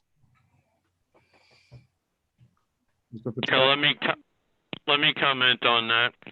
One of the commissioners asked that we prepare a resolution to go into a closed session for the purpose of discussing personnel. I've been told the nature of that discussion in general terms. It would be appropriate to consider such a resolution. And if it were adopted, it's my understanding that the authority would go into closed session, would have a discussion, would not take any action. It would make that clear at the time that it goes into closed session, that at the end of that discussion, the meeting will end. And the resolution has been given to the director so that he could present it to you for consideration. And I'll add to that this is our standard form of resolution to enter into closed session. And if necessary, I can read it into the record if that is helpful to the commissioners. If you could, please, Counselor, appreciate it. And Counsel, can you add attorney-client privilege matters to those as well for my closed session item? Yes. Thank you. Sure. So this is Resolution 2020-11.12, a resolution of the Housing Authority of the City of Hoboken to enter into closed session to discuss matters of personnel and attorney-client privilege. The resolution states, whereas the Housing Authority of the City of Hoboken, the authority, has determined that pursuant to the applicable provisions of the New Jersey Open Public Meetings Act, NJSA 10:4-6 et sec, it would be appropriate to exclude the public from a portion of this meeting. Now, therefore, be it resolved by the Chair and Board of Commissioners of the Housing Authority of the City of Hoboken that the authority's Board of Commissioners shall immediately hereafter participate in a closed portion of this meeting for the purpose of discussing matters of personnel and attorney-client privilege. Be it further resolved that after such closed session, when and if it shall be in the best interests of the authority, and depending upon the need for continuing confidentiality of the issue or issues discussed, the authority shall make available the transcript of that portion of the meeting reflecting such session, and shall make known to the public the topics discussed at such session, any action taken by it in closed session, and any action to be taken thereafter by it in open public session. All right, do I have a motion? Motion. Do I have a second? Second. Who seconded? Who's Obi. seconded? Commissioner Foreman. All right, I just want to say before we vote that I believe Mr. Manfredi is not on the clock until this is voted on, and then Yes. his meter starts running. So if that's Can we do a bathroom break before then? you're taking advantage of Mr. Manfredi's not. Yeah, whatever you want, everyone. It's your call. How about that one? I'm being serious. I mean, it would probably make sense to do the bathroom break now before the vote, so we don't have to pay for him to sit here while we all go. Well, I don't need to go to the bathroom, so maybe you could put your. It'll be brief. Real loud and Okay. All All right, good night, everybody. Thank right, you. let's take the vote, please. If we could have the vote. And actually, Mr. Chair, just let me point one thing out, please. As Harold already stated, As far as I know, as far as I'm aware, the authority does not have the intention of taking any action as a result of the closed session. That's just for the public's edification. Thank you. The intent is to come back out of closed session and adjourn the meeting. So my suggestion is that if you contemplate taking a break, consider the resolution. If it passes, that will then permit an opportunity for people to take a break and also to confirm that anyone other than the appropriate parties have left participation. Yeah. And then you can come back and say 5 minutes. Mr. McCready, do I have you on your word that you won't start the meter until? We will start when we're back, Chairman. So it's 9. Are we going to take 5 minutes, everyone? He's got the clock out. Hey, Hobie. So are we on break? Yeah. We should take the vote. Call the vote. Yeah, you need to take the vote, Mr. Director. Ready? H. Foreman, Yes. Pam Pistato, Yes. A. Lewitt, Yes. D. Mello, Yes. E. Seitzman, Yes. L. Smith, Yes. L. Vega. Yes. Okay, so now someone should comb the attendance to make sure that it morphs into closed session. Yes, but nobody's attending who isn't allowed to. Okay, I'll call it. Right now, we have Dave Mello, Lizette Vega, Mark Recco, Aaron, Andrew Impastato, Eric Seisman, Hobie Foreman, Joseph Manfredi, Matthew Fitzpatrick, Teresa, and L. Jason Smith. And Lord, And Harold, yes, Harold on the phone, yes. Lords, is there any way other than monitoring the list of attendees to make it so that at this point, members of the public cannot join?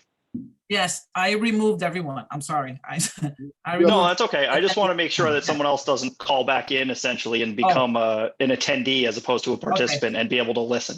Well, Laura, do you have a waiting room, or because this is a webinar, does it work? There is a waiting room, but everyone was chiming off. So I was just, they were asking permission to jump off and I was okaying them. Oh, but But you'd have to admit them, right?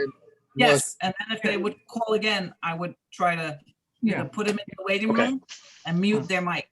You know, We should just monitor the list of attendees to make sure that nobody becomes an attendee where they can listen in as opposed to participating. I think the way it works, Mr. Fitzpatrick, if it works the same way as my classroom does, you have to if you set up the waiting room feature, they cannot. Just making sure. Unless you click the button to let them in from the. Right. Very good. Yes. The only one I have right now is Harold, who's on the call. He's the only attendee. Okay. Okay. Yep. Okay. 5 minutes we're taking? Well, probably 3 now. About four now, right? You know, Lord, is if I've been using a lot of breakout rooms in my class, I'm getting pretty good at it. So if you need a. So I'll call you if I need you. Andrew, very good. That was halftime in the NCAA basketball game. What's that? It was quicker than halftime in an NCAA basketball. Yeah. Oh, I don't know what's going on, but I've been drinking a lot of water. I've been urinating a lot.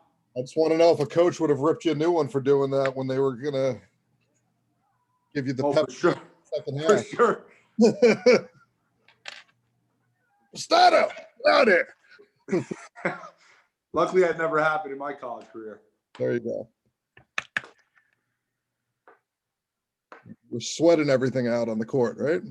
Yeah, that's right. Much better shape back then. Weren't we all? The prostate is catching up to me. Yeah, I hear you.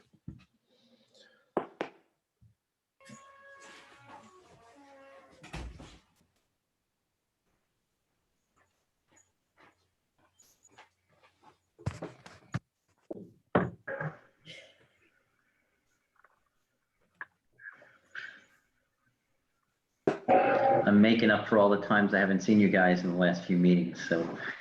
I would say we miss you, but I don't. Yeah, as a lawyer, you're used to that, so, you know.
Does anybody how to do a breakout room in a Zoom? Because it took me like literally over a week to figure out how to join one. No idea what that is. Yeah. It's not an education, obviously. Yeah. You click on the room number, that's how you join it. But I swear to God, it took me forever to figure that out. What's that? You could break out of the Zoom meeting into a separate room? Well, I knew how Yeah. to do that. I just didn't know how as the I forgot what they term it, but as the person who, Breakout rooms. no, but Host. how to join as the host, how to join the breakout room. It's extremely easy, but it was, Yes. I found it very hard to figure out. Put kids in 12 breakout rooms and go visit all of them. Imagine trying to do observations, Dave. Yeah. Some teachers are smart. They wait a couple minutes before they let me in.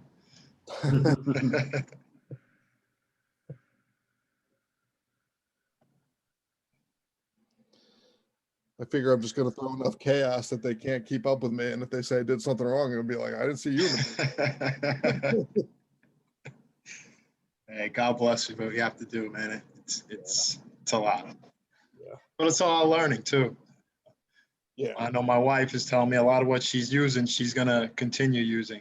Oh yeah, believe me, the breakout rooms, it's better than physically, merging tables. I'd rather do it, And the Google Classroom stuff, all the assignments, self-grading and all of that.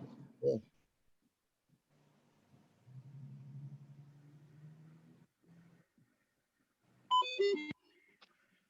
All right, are we ready to go? Is Toby with us?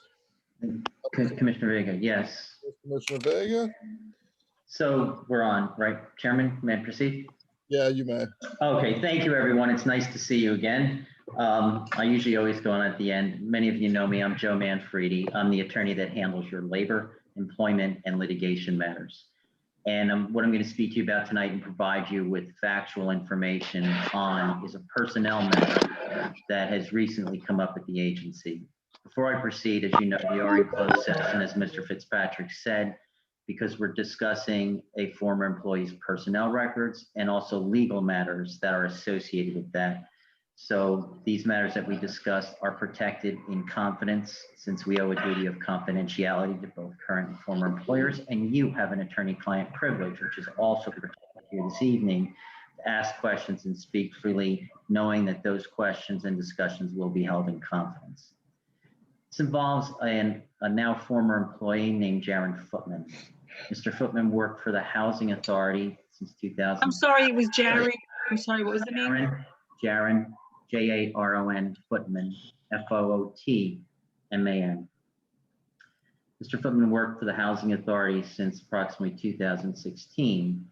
And like many of our employees, during the height of the COVID pandemic during the summer, had requested alternate hours. There's many laws that employees can move under now to request time off to care for family members and children. He did not request formal rights under the Family First Coronavirus Act or the Emergency Paid Sick Leave.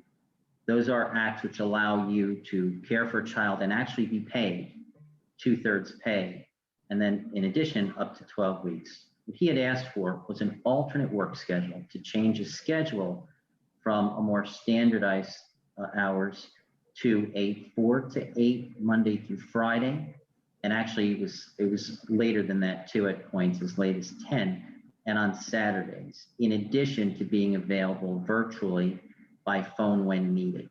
Now, that was granted under Governor Murphy's executive order, in which employers are obligated to work with employees to provide telecommuting and alternate work schedules. He performed his job. His evaluations for the Housing Authority show that he was a very positive employee. As time went forward, Mr. Recco began to notice that he was receiving some complaints regarding his physical hours at the agency, again, starting at 4. And on 2 occasions since September to recently, Mr. Recco spoke to Mr. Footman about this. Now, when Mr. Footman requested his alternate hours, his stated reason was so that he could be at home during the day to tutor his child. Again, he didn't ask to have the time off under the federal law. He just asked for the alternate hours.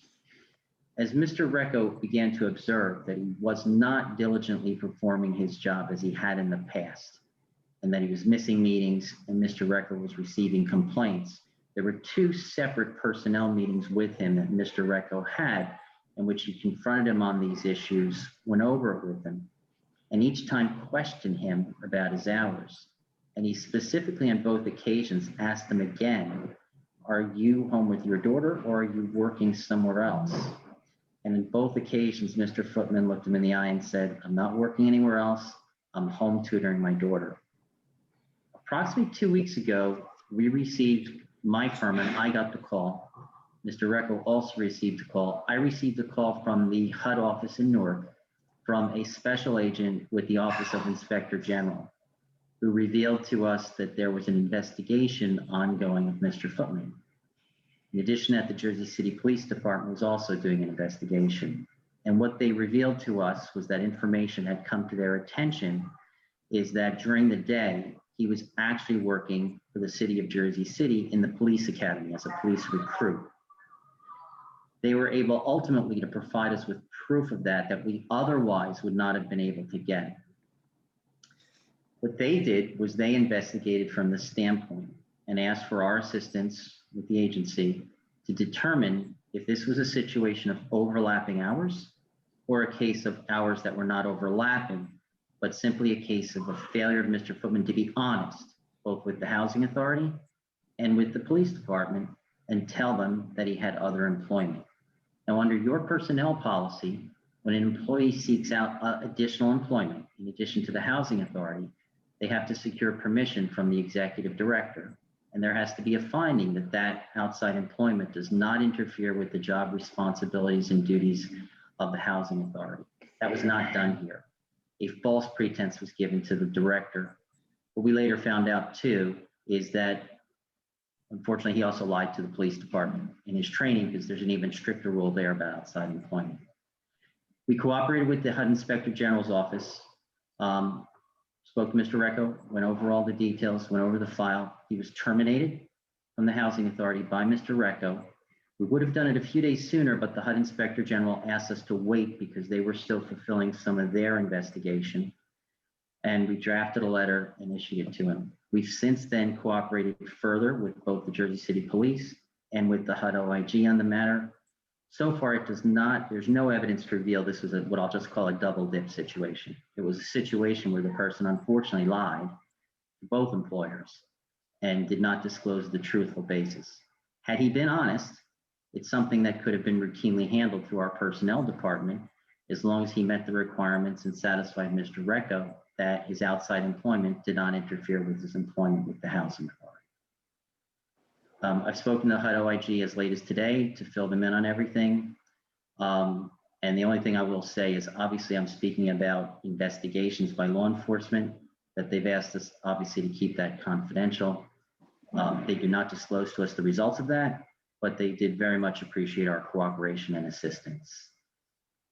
Is there any questions about the facts of what I've given to you or anything I can further I can share with you or fill in for you? How old is the child? We don't know if there is a child. Yes, children, but we don't have details on that. So when he when Director Recco asked him, when he said, I'm tutoring my child, we have no idea. Director Recco didn't know how old that child was or didn't ask. So there's 2 points to that, Commissioner. It's a good question. If he had come in and asked us under the Coronavirus Act, the federal law, to actually take off from work and receive benefits, that's a situation where under the Family First Coronavirus Act, if you do have to care for a child who's home from school, you can receive up to 12 weeks pay at 2/3 pay. That requires documentation. What he did was ask for an alternate schedule under the governor's executive order, but he then threw in that the reason he needed it was because he purportedly had a child. In that situation, the law doesn't require the same level of documentation than if we were to give him off and pay him, just to give you the parameters of that.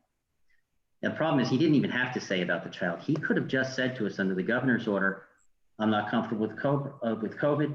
I want to telecommute or alter hours. Remember, same hours, different schedule. And we would have been incumbent upon us to work with him and assist him. He threw in the issue of the child, which turned out to be a completely false premise. How did they find out? How were they alerted? They were alerted through law enforcement tips. Someone made an anonymous tip to the HUD Inspector General, and I suspect pretty strongly, having practiced in this area, and I know the agent pretty well, that they investigated it probably for several weeks before they came to us to make sure it was accurate and verify their information. So most likely that tip came from inside the housing authority? I suspect so, yes. And if it came from inside the housing authority, it was probably an employee of the housing authority that was like, hey, this guy hasn't been here for a certain amount of months?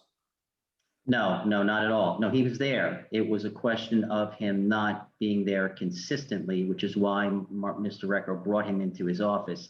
There were instances where he was missing an appointment here and there, and a resident would complain. And that must have caused what we think is a coworker to make a tip to the HUD OIG. It wasn't that blatant, but it was enough to cause Mr. Recco to bring him on 2 occasions within the last 45 days as a formal personnel action and confront him with these matters. How did Director Recco know to bring him in? Mark, do you want to answer that directly? Sure, absolutely. We would have, for example, I've mentioned to you before that we would have 3 times a week a meeting with our staff. And right around in July, Mr. Footman started to miss those. Not all of them right away, but started to miss them on a regular basis. He'd maybe make 1 a week, something like that. And I'd be like, well, where have you been? It became, why aren't you at these meetings? I know you're taking care of your kids. And by the way, we do know that he lives in an apartment with children. We do know that. I don't know how many, but I've talked to him many times previous to that in the evenings, and when events happen, that children would be in the background. So it wasn't a stretch for us that he was taking care of children. But we started to, and then even if you're taking care of your children, I'd call him at 2 in the afternoon on some issue, and he wouldn't answer. But then he'd call back at 4:30 because he would come to work. He would come to work in the evenings. But I was like, where are you during the day? Why can't we reach you during the day? And then eventually it just turned into we couldn't reach him during the day. So I brought him back in October and clearly confronted him and say, your pattern says that you have another job. Why can't you reach us? And again, he clearly maintained that he had no other employment. It was that he was online classrooms with his children. When the phone rang, he couldn't answer immediately. And we talked about it. I said, well, that is an issue. You're going to have to solve that. We're going to have to find a way to reach you. You need to take a break at noon or 3 o'clock or something and call us back. Check your messages. This can't continue. And he promised to do better. Then shortly after that, I got the call from Attorney Manfredi. Also, just so everyone's aware, he was playing the same, if I can just call this scheme, with the police department. They didn't pick up on it either, but it appears to me they too began to get suspicious because there are certain nights when you're a police recruit, you have to stay late, and he was giving them excuses while being at working for us. So they also picked up on it at the same time that the events intersected. What was the start date of him doing both, essentially? The HUD Inspector General was able to share with us that he started in July. Some point in July, he was accepted to the academy and then started in person. We don't know the exact date that he started in person at the academy, but it started in July, the alternate schedule. So from July to 2 weeks ago, essentially, he was doing both jobs, and neither organization picked up on it. Correct? That's correct. That's correct. And if you think about it, had he gotten permission from the housing authority and from the police department and been honest about it, he probably could have held both jobs. I spoke to the detectives in Jersey City. Of course, they have a process just like we do, where if you disclose, as long as there's no interference, you could do it. The problem here is that he lied to us separate for him. He lied to them and will face separate repercussions. The goal of the IG, just so you know, and I suspect they probably investigated this for some time, Commissioner, probably several months, because they were looking for criminal activity in terms of overlapping time, and they shared with me that that did not occur, and we didn't see it occur either. Slipping of the product is what got Mr. Recco's attention. What were the hours of the police academy? To my knowledge, the detective indicated to me it was approximately 8 to 3:30. And then on certain nights, what they do with recruits is they surprise them with activities that go later. So they don't know when they go into the academy that day if it's going to be a late night or not. They also have to leave their cell phone in the car. Now, we've stayed away from getting too far involved in that except to help them and cooperate with them. Whatever action they take there, they will take of their own accord. But obviously, the action taken here was termination. And just so you know, the termination was based on the lie. It was based on the failure to perform, lying directly as the basis for the alternate schedule, which is obviously, among other things, conduct on becoming a public employee, lack of honesty, etc. Yeah, my biggest concern with this entire matter was the fact that it was alarming to me that there might be a void of procedure and policy in our management here that allows someone to do two jobs, and we essentially have no idea of knowing that. So that's kind of my reason of questioning here and trying to figure out, how does a guy not show up to do his work with the housing authority and it go on for 5 months? Well, it wasn't a case of him not showing up. He would, and I can tell you, having represented your agency, if somebody doesn't show up, they're going to get terminated. They're going to get a notice and they get terminated in 3 days very quickly. It was a case of him actually doing both jobs, but ultimately the work product slipping. And in the very specific area, and the agent shared this with me, it was those scenarios where Mr. Recco referenced, where let's say he went to the academy and they said, hey, all recruits, tonight you're staying late to do whatever till 6. And then that day, maybe he had a meeting, as Mr. Recco referenced, and it was a no-show. So it was a slipping of the actual things like that. It wasn't a no-show. That would be completely different. Someone would be terminated very quickly in that scenario. So if we interview employees, could we potentially interview employees and staff to determine their interactions over the last 5 months to see, hey, was this guy actually doing stuff? Mr. Recco, maybe you can speak to that because you're monitoring his work product and his actual work and his performance. Yeah. Right. I mean, I was on the phone with him regularly in the evenings. If he had an issue, he would call me in the evenings. His filing has essentially been done. He would come in the evenings and make sure his files were up to date and that work was completed. So again, it's not like he just left us and didn't appear in any way. Again, when we started to worry about his work performance, we did what we have to do under our personnel policy.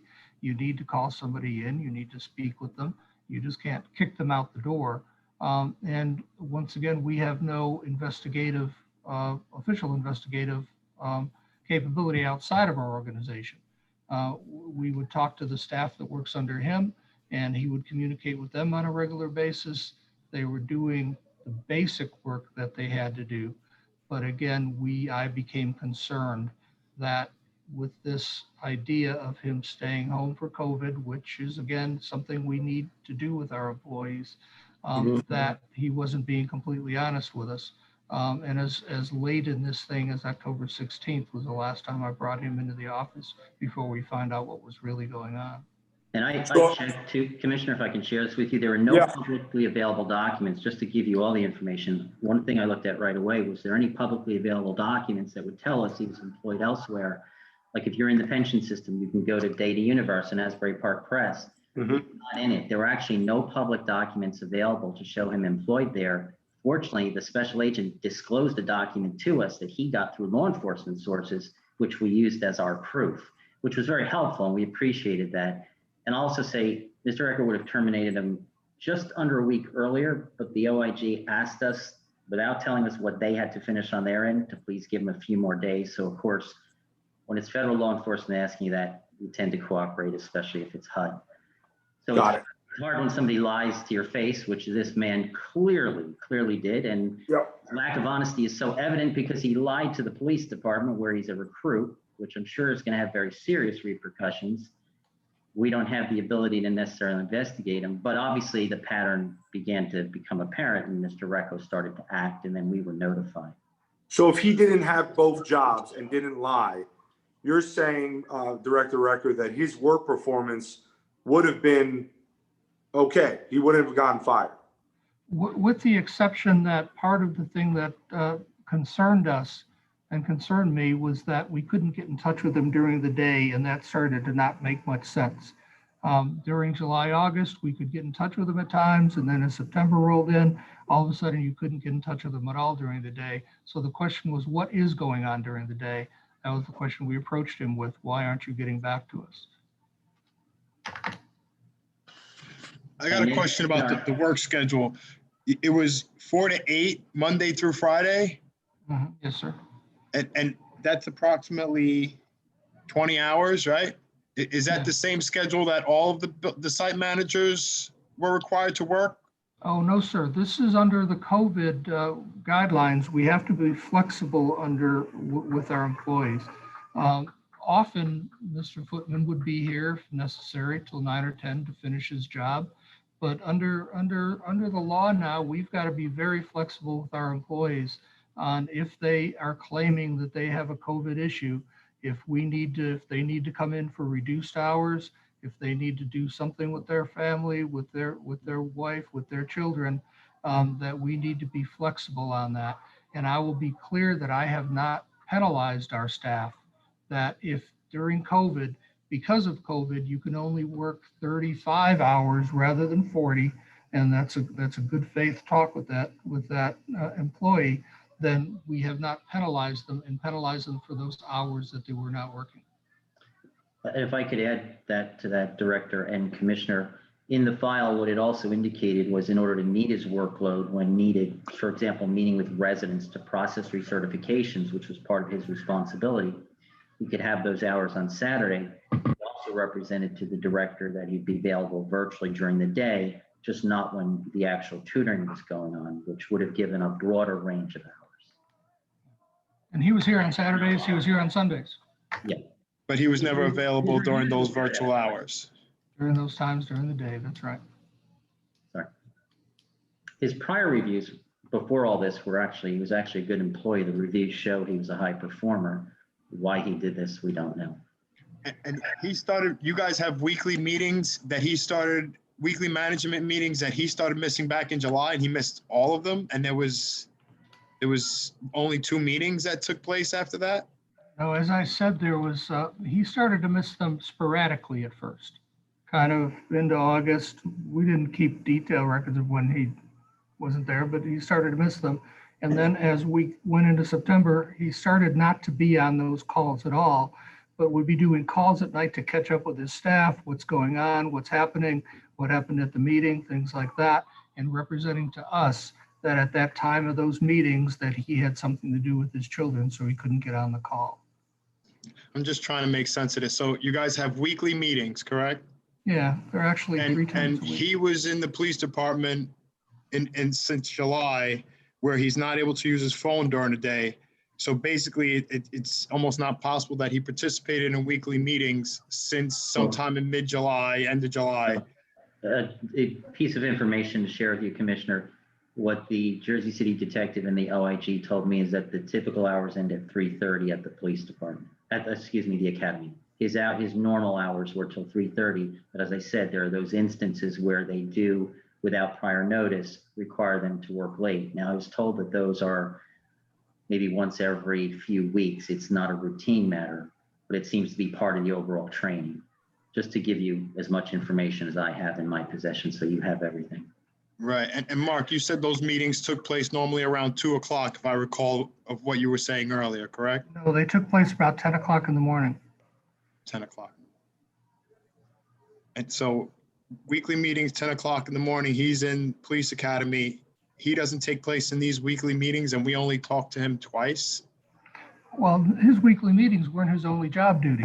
And again, if you're saying, as in these days of COVID, if you're saying to us, to the housing authority, that to me, that I've got a class, I've got 2 classes in the morning with my kids, and you're not there because of that reason, I'm not going to take, just for that reason, a disciplinary action against you if in fact you were doing the rest of your duties. And I think it's possible that you could have, watching your kids, having those times, actually maintain that. His problem is that he couldn't, in the end, maintain both jobs and do all of the duties that he needed to. Not to say that he was not doing any work and that he wasn't covering many of his job duties during that time. And again, that's what prompted me to call him in. The first meeting with Ms. Libya and I, where we held him to task on it. And then the second, he came in alone to talk to me on October 16th to hold him to task on it. And we would have proceeded with that on a higher disciplinary action if more time would have gone by.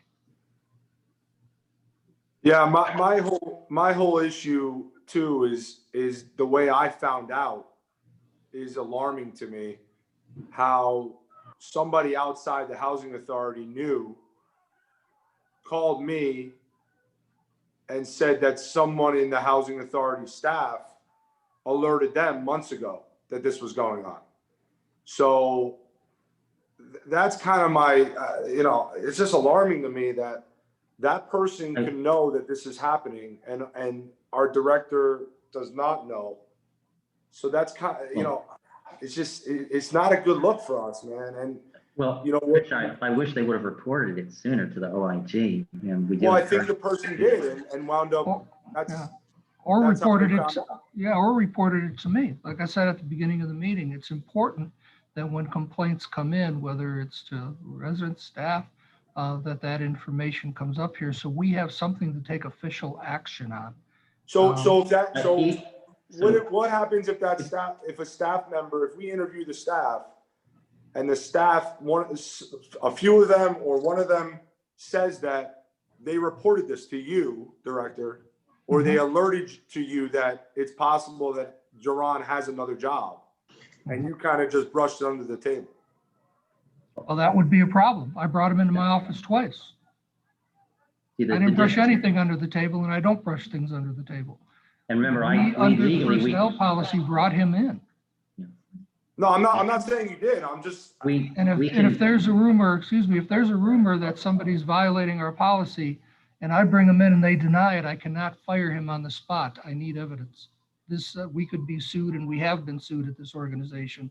And when I'm dealing with staff, I'm always thinking of the legal ramifications of an action that we do under personnel. And I'm sorry I cut you off, Joe.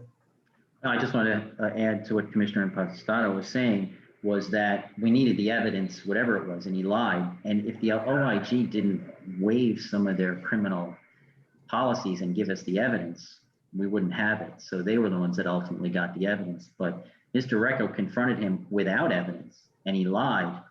The difficulty is we can't take it further legally at that point on that ground. You could take it further as he continues to fail to perform and definitely terminate him. Because the OIG gave us that evidence, the way I wrote the termination up was outright terminated based on lies, misrepresentation, dishonesty, conduct unbecoming. It was much stronger. But that's why we started to look for outside evidence. We got it through the OIG. How does this look in the eyes of HUD, of the Inspector General? Is there now, are they now going to, I mean, this obviously doesn't look good on our organization, does it not? It looks very good, actually. They'd be critical of us if we acted without evidence. We cooperated with them.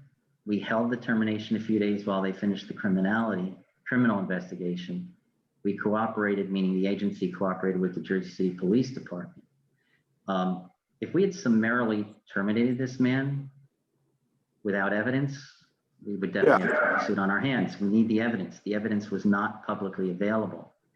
So I got accolades from the agency because, remember, they won't tell you to fire someone. They'll leave it to you. They look at it and say, you didn't have the evidence. I'm bringing this to you to help you to take the appropriate action. Now, they're criminal law enforcement. They look for criminal prosecution. Yeah, right. But once they do say there was no overlap, which was key to them, we reported back to them that we terminated. We shared a copy of the termination, and they were very appreciative. Unfortunately, some agencies are not nearly as cooperative as Hoboken is with them, so they conveyed their appreciation for both the cooperation and the action in terminating him. And we acted very quickly. Aren't we viewed legally as a government actor? You're a public employer, so all the laws that govern public employment, PERC, all those items, every employee has a long list of due process rights, including the ability to go to HUD if they're in any way mistreated, retaliated against, improperly disciplined, or terminated. I think I was appreciative that the OIG gave us the information, which they had to jump through some hoops to do. But once they did it, we acted, meaning the agency acted quickly on it, Mark acted quickly on it. It's hard because you can't start investigating employees, Commissioner, and there's only so much we can ask about it when they lied to the person. And unfortunately, this is a person that's slated to become a police officer. Doesn't say very much about him. Yeah, and I have a question. I'm sorry. Also a unionized employee, correct? No, he's not a Not in unionized this case. employee. No, if that were the case, we'd have to go through the CBA and part of the civil service rules. Although we'd still do it, he would just have post-hearing rights after termination. Question, when did he start working the alternate schedule? It was in July. And he said that he has to change to this alternate schedule to assist a child with school, but school doesn't start until September? Yeah, well, again, under the COVID regulations, if you've got a few kids at home and you've got childcare issues, we must accept that from the employee when they come in. I mean, I cannot look at somebody and say, look, you've come in and said you've got child issues. They're in school or they're in childcare. And no, I'm not going to allow you to take off to take care of your family. I can't do that. I'm in big trouble if I do that. But we're referencing that he's missing the meetings because the kids were in class, or he's referencing kids in class in July? I'm just trying to put this all together, and there's just a lot of pieces that don't make sense to me when, employees working an alternate schedule for 5 months, missing leadership meetings weekly. Right. And it's just a little sketchy for me. Well, I think we acted very, very well in this instance. If an employee comes in and says that they've got children that they've got to take care of because of COVID issues, I cannot park an investigator outside of their building. I have to work with those employees. And if they say they've got to stay home to take care of their children, I have to understand that, not only on a legal basis, but I've got employees to worry about with their health. I've got employees to worry about with morale. I am not going to step in at any time and tell somebody that that they're lying. I need evidence to do that. Even if I suspected something into August and September, I can call somebody in and talk to them. But without hard But what about evidence, providing you can't- additional oversight? If you suspected this, was there any, like, just, hey, showing up at his office at a certain time, or, making additional phone call? Well, we did know he was there. There's no doubt. He was there in the And my evening. question becomes, these weekly meetings, these management meetings, Mm-hmm. what is the content of these meetings that he's missing out weekly? Yeah, and Like, if that's I why. miss a management meeting, I'm at the school and I miss an administrative meeting, one meeting I'd be, have to get filled in. But if I missed weekly or multiple or every meeting, it would become a big concern, I'm sure, for my principal. So I guess it's hard for me to understand how there was no oversight of this. There was oversight of this. I don't understand how you can say there was no oversight. We brought him in, we spoke with him. I would talk to him often in the evenings. He would relay to me that his staff told him that this or that happened at the meeting that morning. He was basically rolling along, not as well as we liked. But again, I'm not too sure how you can expect us to be a total overseer at all times during COVID when people have alternative work schedules. I would talk to him at 10 o'clock at night. He would call me with an issue. I would talk to him at 8 o'clock at night. He would call me with an issue. I would talk to him on Saturdays. He would call me on Sunday afternoon. He was out there working during that time. And like we said, overall, he was a fairly good employee. The problem But during the was day that when he was supposed to have virtual hours, be virtually available, he wasn't. And there was never any question of that? There was. I brought him in. Yes, there was. Clearly. We brought him in to question him twice. The last time on October 16th. We got quite serious with him. What was the first time you brought him in? That was during September sometime. I've already checked my calendar along with Joe to take a look, but it was sometime during early September. I have a question as a lawyer. Claire, I have next week. Sure. Yes. What do you think of the situation? How we handled it? What would hold up in court?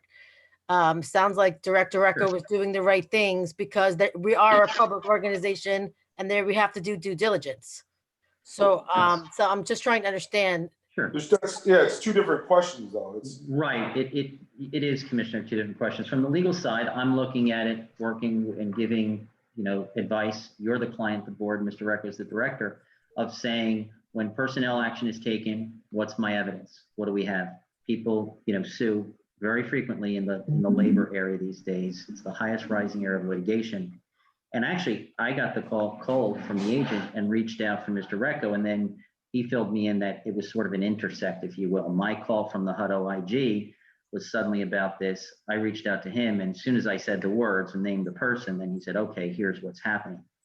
So for me, once the OIG completed their investigation, kind of said, go ahead, and gave me the evidence, and I looked at it, shared it with Mr. Recco, I felt very comfortable and very confident in our legal position in terminating him promptly.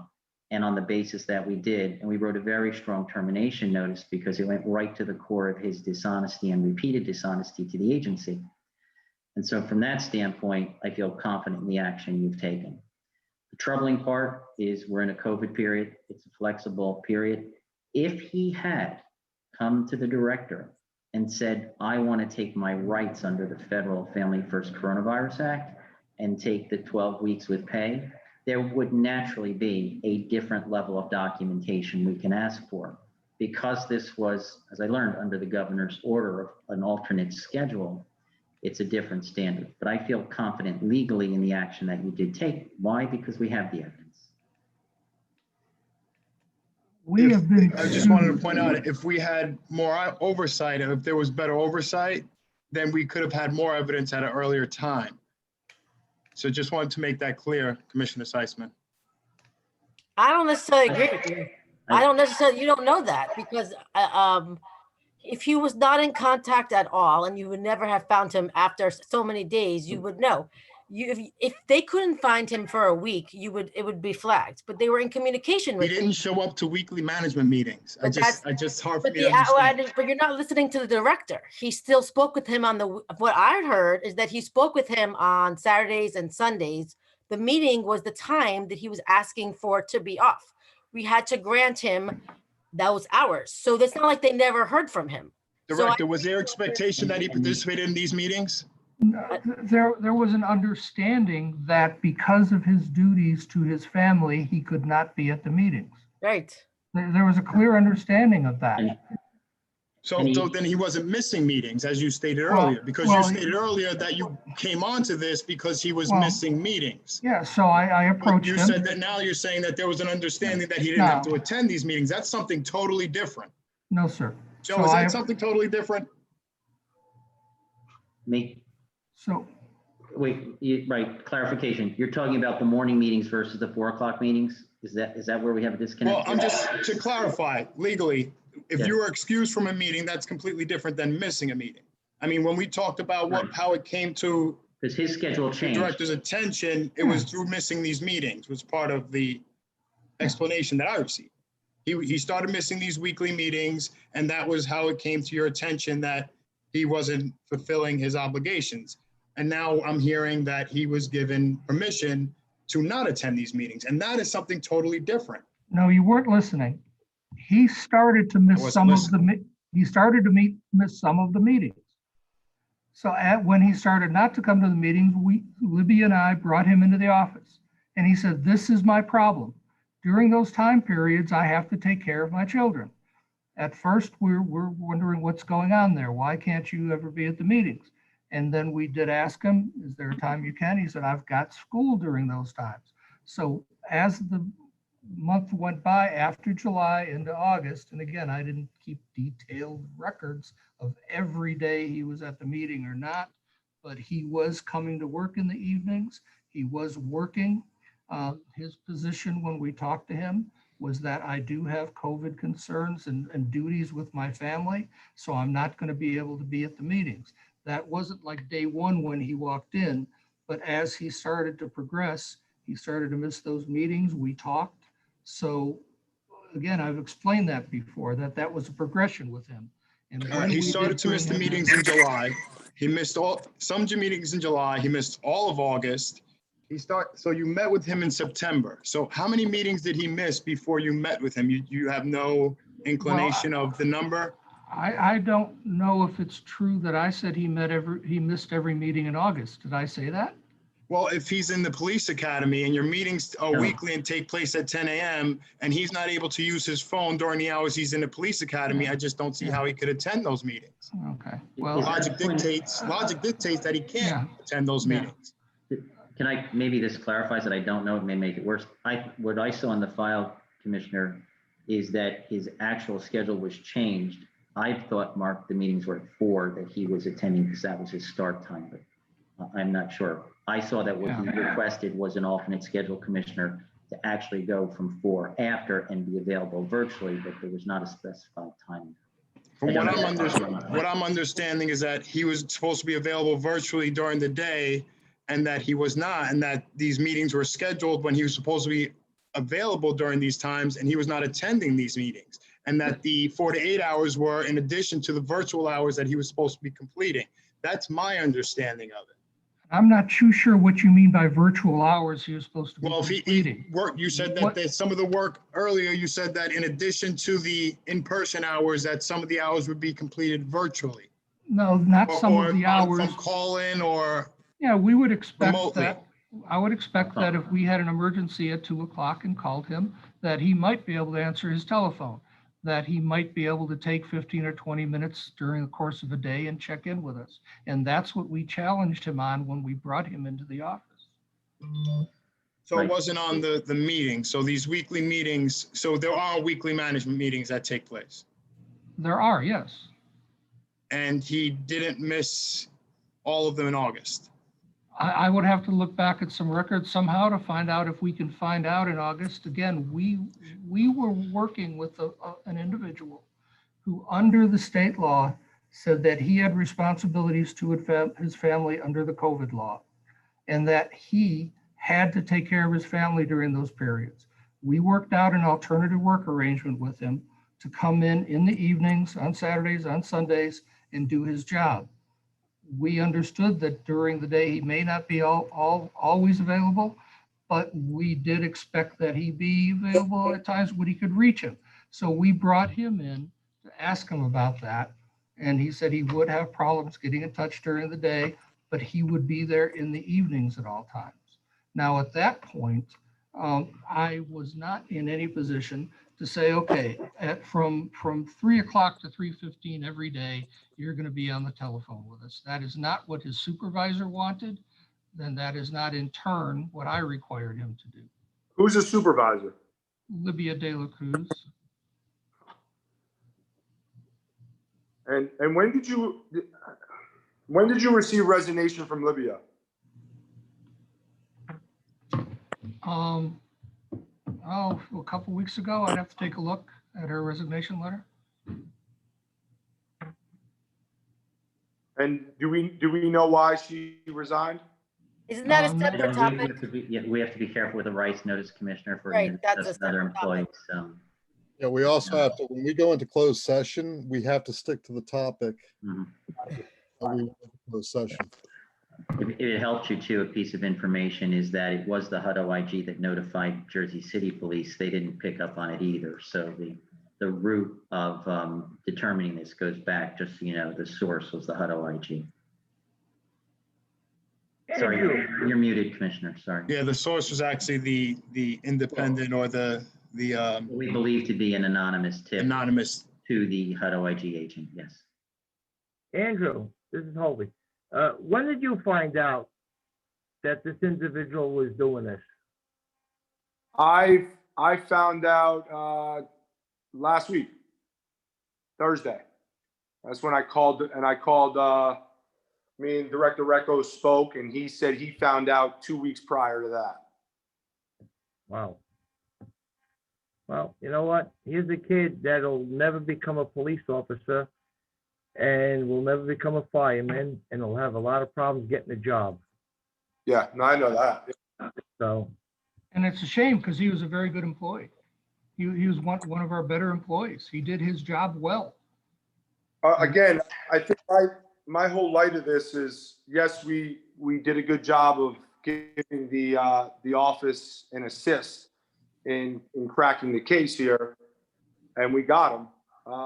Unfortunately, sometimes it takes something like this to open up our eyes to other things that are going on that could potentially be, whether mismanagement, inefficiencies, lack of productivity that are going on. And I'm not saying that's the case, but that's the reason, at least for myself, the level of questioning that's going on from my end is I just want to make sure that this doesn't, I think Mark can agree, this does not look good that this was happening. At least if I was in Mark's shoes and I have some empathy here, I'd be like, yeah, this is not a good look for me. So that's kind of what, our job is to have a responsibility to the residents and assist you, Director, and your staff in anything that we can. But our first responsibility is to the residents. And if one of your staff members are not being managed correctly, and their units aren't being fixed, or there's an irresponsibility that's causing their lives to be, not the best they can be, then it's our job to bring that out. And that's all I think we're doing here, is asking these questions to figure out, is there a bigger problem? Is something else going on? Because this is a weird thing to have happen. It's not a good look. And I think we can all agree on that. And, that's it. That's where I'm at. So I think, okay, I'm sorry, go ahead, Andrew. I would suggest and I don't know what the legality or how we do this, but I think the benefit of the organization would be the next step is to see if we can potentially interview. I don't know if you do this in a closed session or you do this in your staff or subcommittee on employment and staff. We interview some of the staff members and see, what they knew and when they knew it and what they said to director and when they said it to the director to get the big picture of what happened. I think that would make sense, and maybe we can open the light to policies we need to put in place on the management side so that something like this doesn't happen again, and make sure that, especially in this condition of COVID, if people are working at home, that there are strict policies in place to ensure that they're actually working. I believe that the board getting involved in my staff and discipline is far outreaching the board's responsibility. You're a board that is supposed to set policy. If you think there's an issue with my staff and how I'm managing my staff, you can tell me, but for the board to come in and do an investigation of me because I took an action against an employee that was being dishonest to us is far beyond the pale. And it is incredibly detrimental to the morale and the functioning of an organization like this. What you will cause is you will cause a split right down the middle of this organization that lasts for years. You will put us back for years because there'll be a contingent that wants to come to Andrew Impastato and tell him everything in secret and not tell Recco, just as people might come and say, I've got a problem in my apartment, don't tell Recco. That's absurd. A board's responsibility is that when an employee or a resident comes to them with an issue, that board member comes back to me because this is the organization that I run. And I have seen this happen with housing authorities before.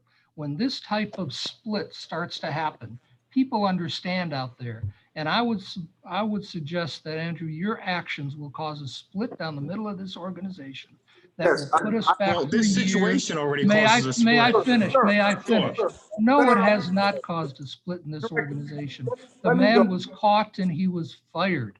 And for you to be saying that you need to do an investigation of the executive director because somebody lied to him when he did, and I did, as soon as we got the information, took action in a very timely way, is really, in many ways, it's just coming after me.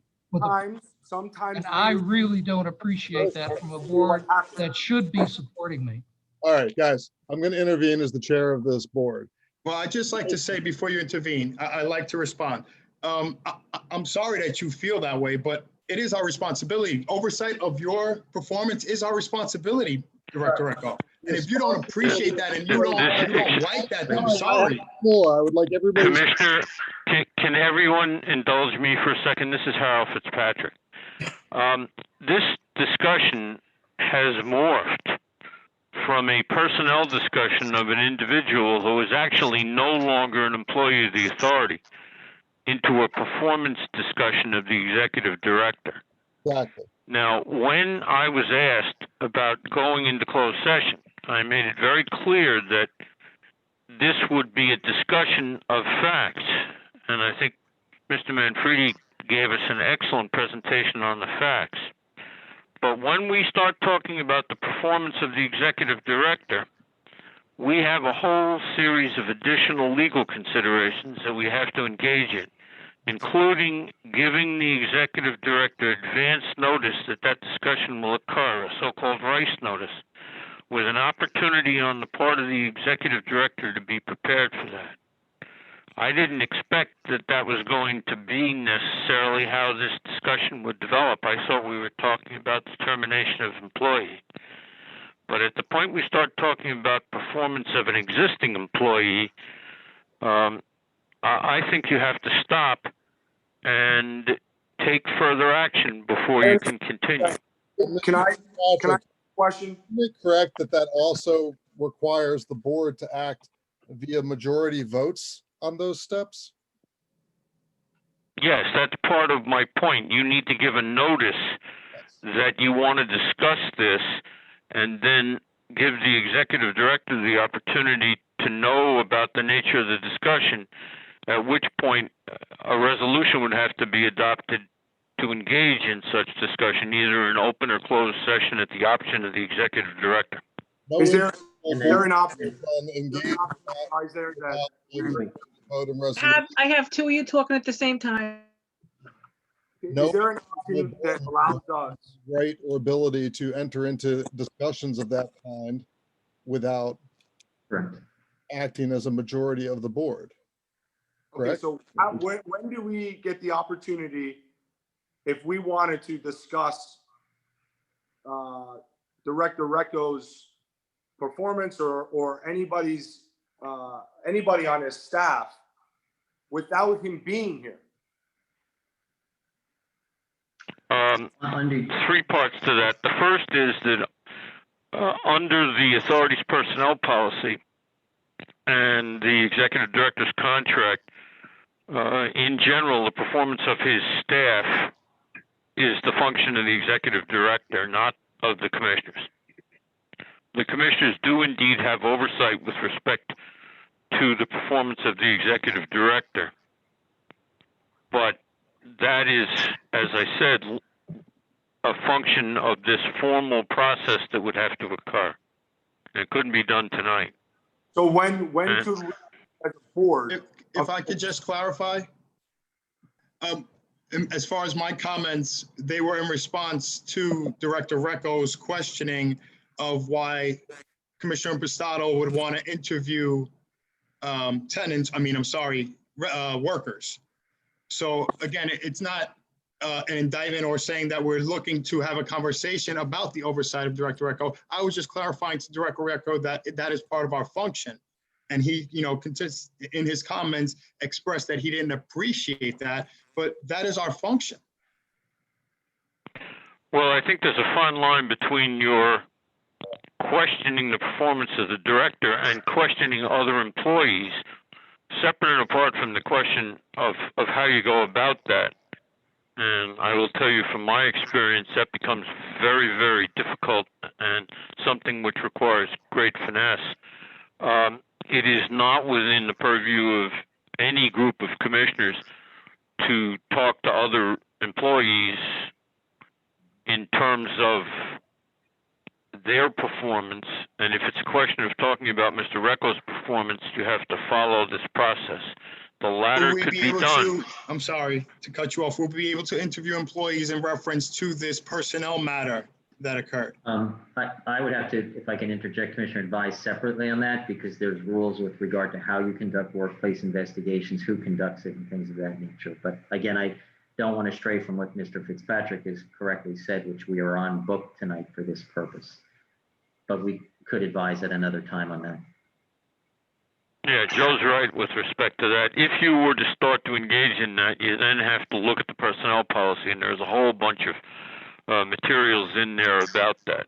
If it's directed only at getting facts from the individual employees, the first question is whether or not the board, as a board, would be willing to sanction that there would be any involvement on their part rather than through the executive director. And if it's with respect to the executive director, again, you have to proceed based upon notice to him. When could we, as a Board of Commissioners, talk about the status of our organization and the leadership of that organization? When is that legally possible without the leadership of the organization being there? We have to. Well, you'd have to find some basis on the first part, the status of the organization, to engage in a closed session. And the Sunshine Law says when you can do it. As a general principle, it's done in open session. And if it's a question of discussing the performance of the executive director, again, you have to follow the process. So we can't enter into closed session at the next meeting to discuss the performance of the director without him being there. Right, under Rice. Go ahead, Howard. Sorry, go ahead. Oh, go ahead, Joe. You'd have to give the director a Rice notice. It would also depend on when his evaluation is on his contract, and under the Rice notice, he has a right to be present. Got it. There is a circumstance where during the process of discussing the executive director, there may be an opportunity to have him leave the discussion for some time, but you have to be very careful. Indeed, he's actually able under the law to ask that the entire discussion occur in public session. Yes, I was just about to point that out. And to have an attorney representing him during the discussion, correct? Yes. Yes.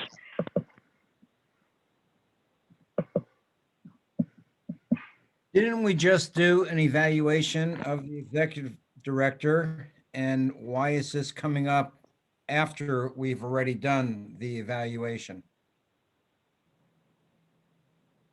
Very good question. Well, I don't know the answer to the first question, but I would assume the answer to the question is because the answer to the second question is because we just found out about this.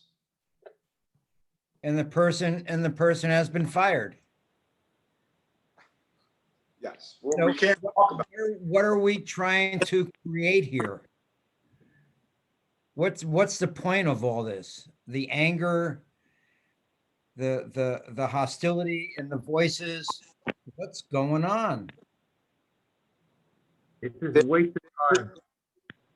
This, I don't know. I'm guessing that you don't agree that this incident is a big deal in my eyes. It's not a big deal because you can't just fire somebody on the spot without being sued. So it takes months to put together the investigation, to put together the evidence, to come to some kind of conclusions, and then you can take action. You know, you want us to get sued for $1 million? I agree with you, Aaron.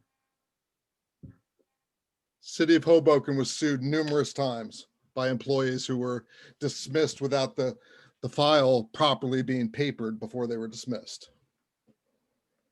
I understand that, but if it wasn't for the If we had better oversight, maybe we'd have a better file. But again, that's a conversation for another day. Yeah, that's the point. If it wasn't for the anonymous tip, this guy would still be doing what he's doing, and he would be graduating from the police academy in December. But he got stopped, he's fired. That's a conclusion.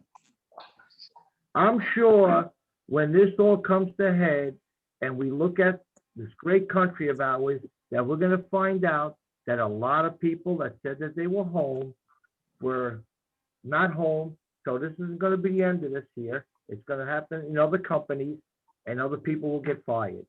No big deal. He's fired. The HUD didn't come back and say the director did anything wrong.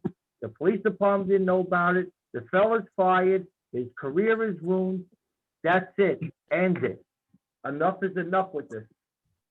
A police department in the second, possibly after this census, largest city in the state of New Jersey didn't know that their recruit, who they were paying taxpayer dollars to put through the police academy, was doing this. Because he was actually showing up to their job. Yeah, he was there every day.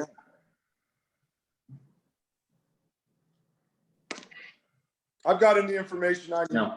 Appreciate it. Joe, thank you for your time. Thank you, everyone. All right, so Mr. Fitzpatrick, how do we end this closed session properly? You Well, would have, as we said, there would be no action taken at the meeting, so if the discussion is ended, then we would be considering a resolution to come out of closed session, go back into open session, at which point we would consider adjourning. All right, I make a motion to come out of closed session. Do I have a second? All right, Mr. Foreman, all in favor? Aye. Aye. Aye. So we are out of closed session and into open session. Is there anybody, Lord, is waiting to come into open session? Nope. All right, motion to adjourn the meeting. Motion. Do I have a second? Second. All in favor? Aye. Good night, everyone. Bye. Good night. Good night, everyone. Good night, Chair. Good night, Director. Good night, Commissioners. Good night.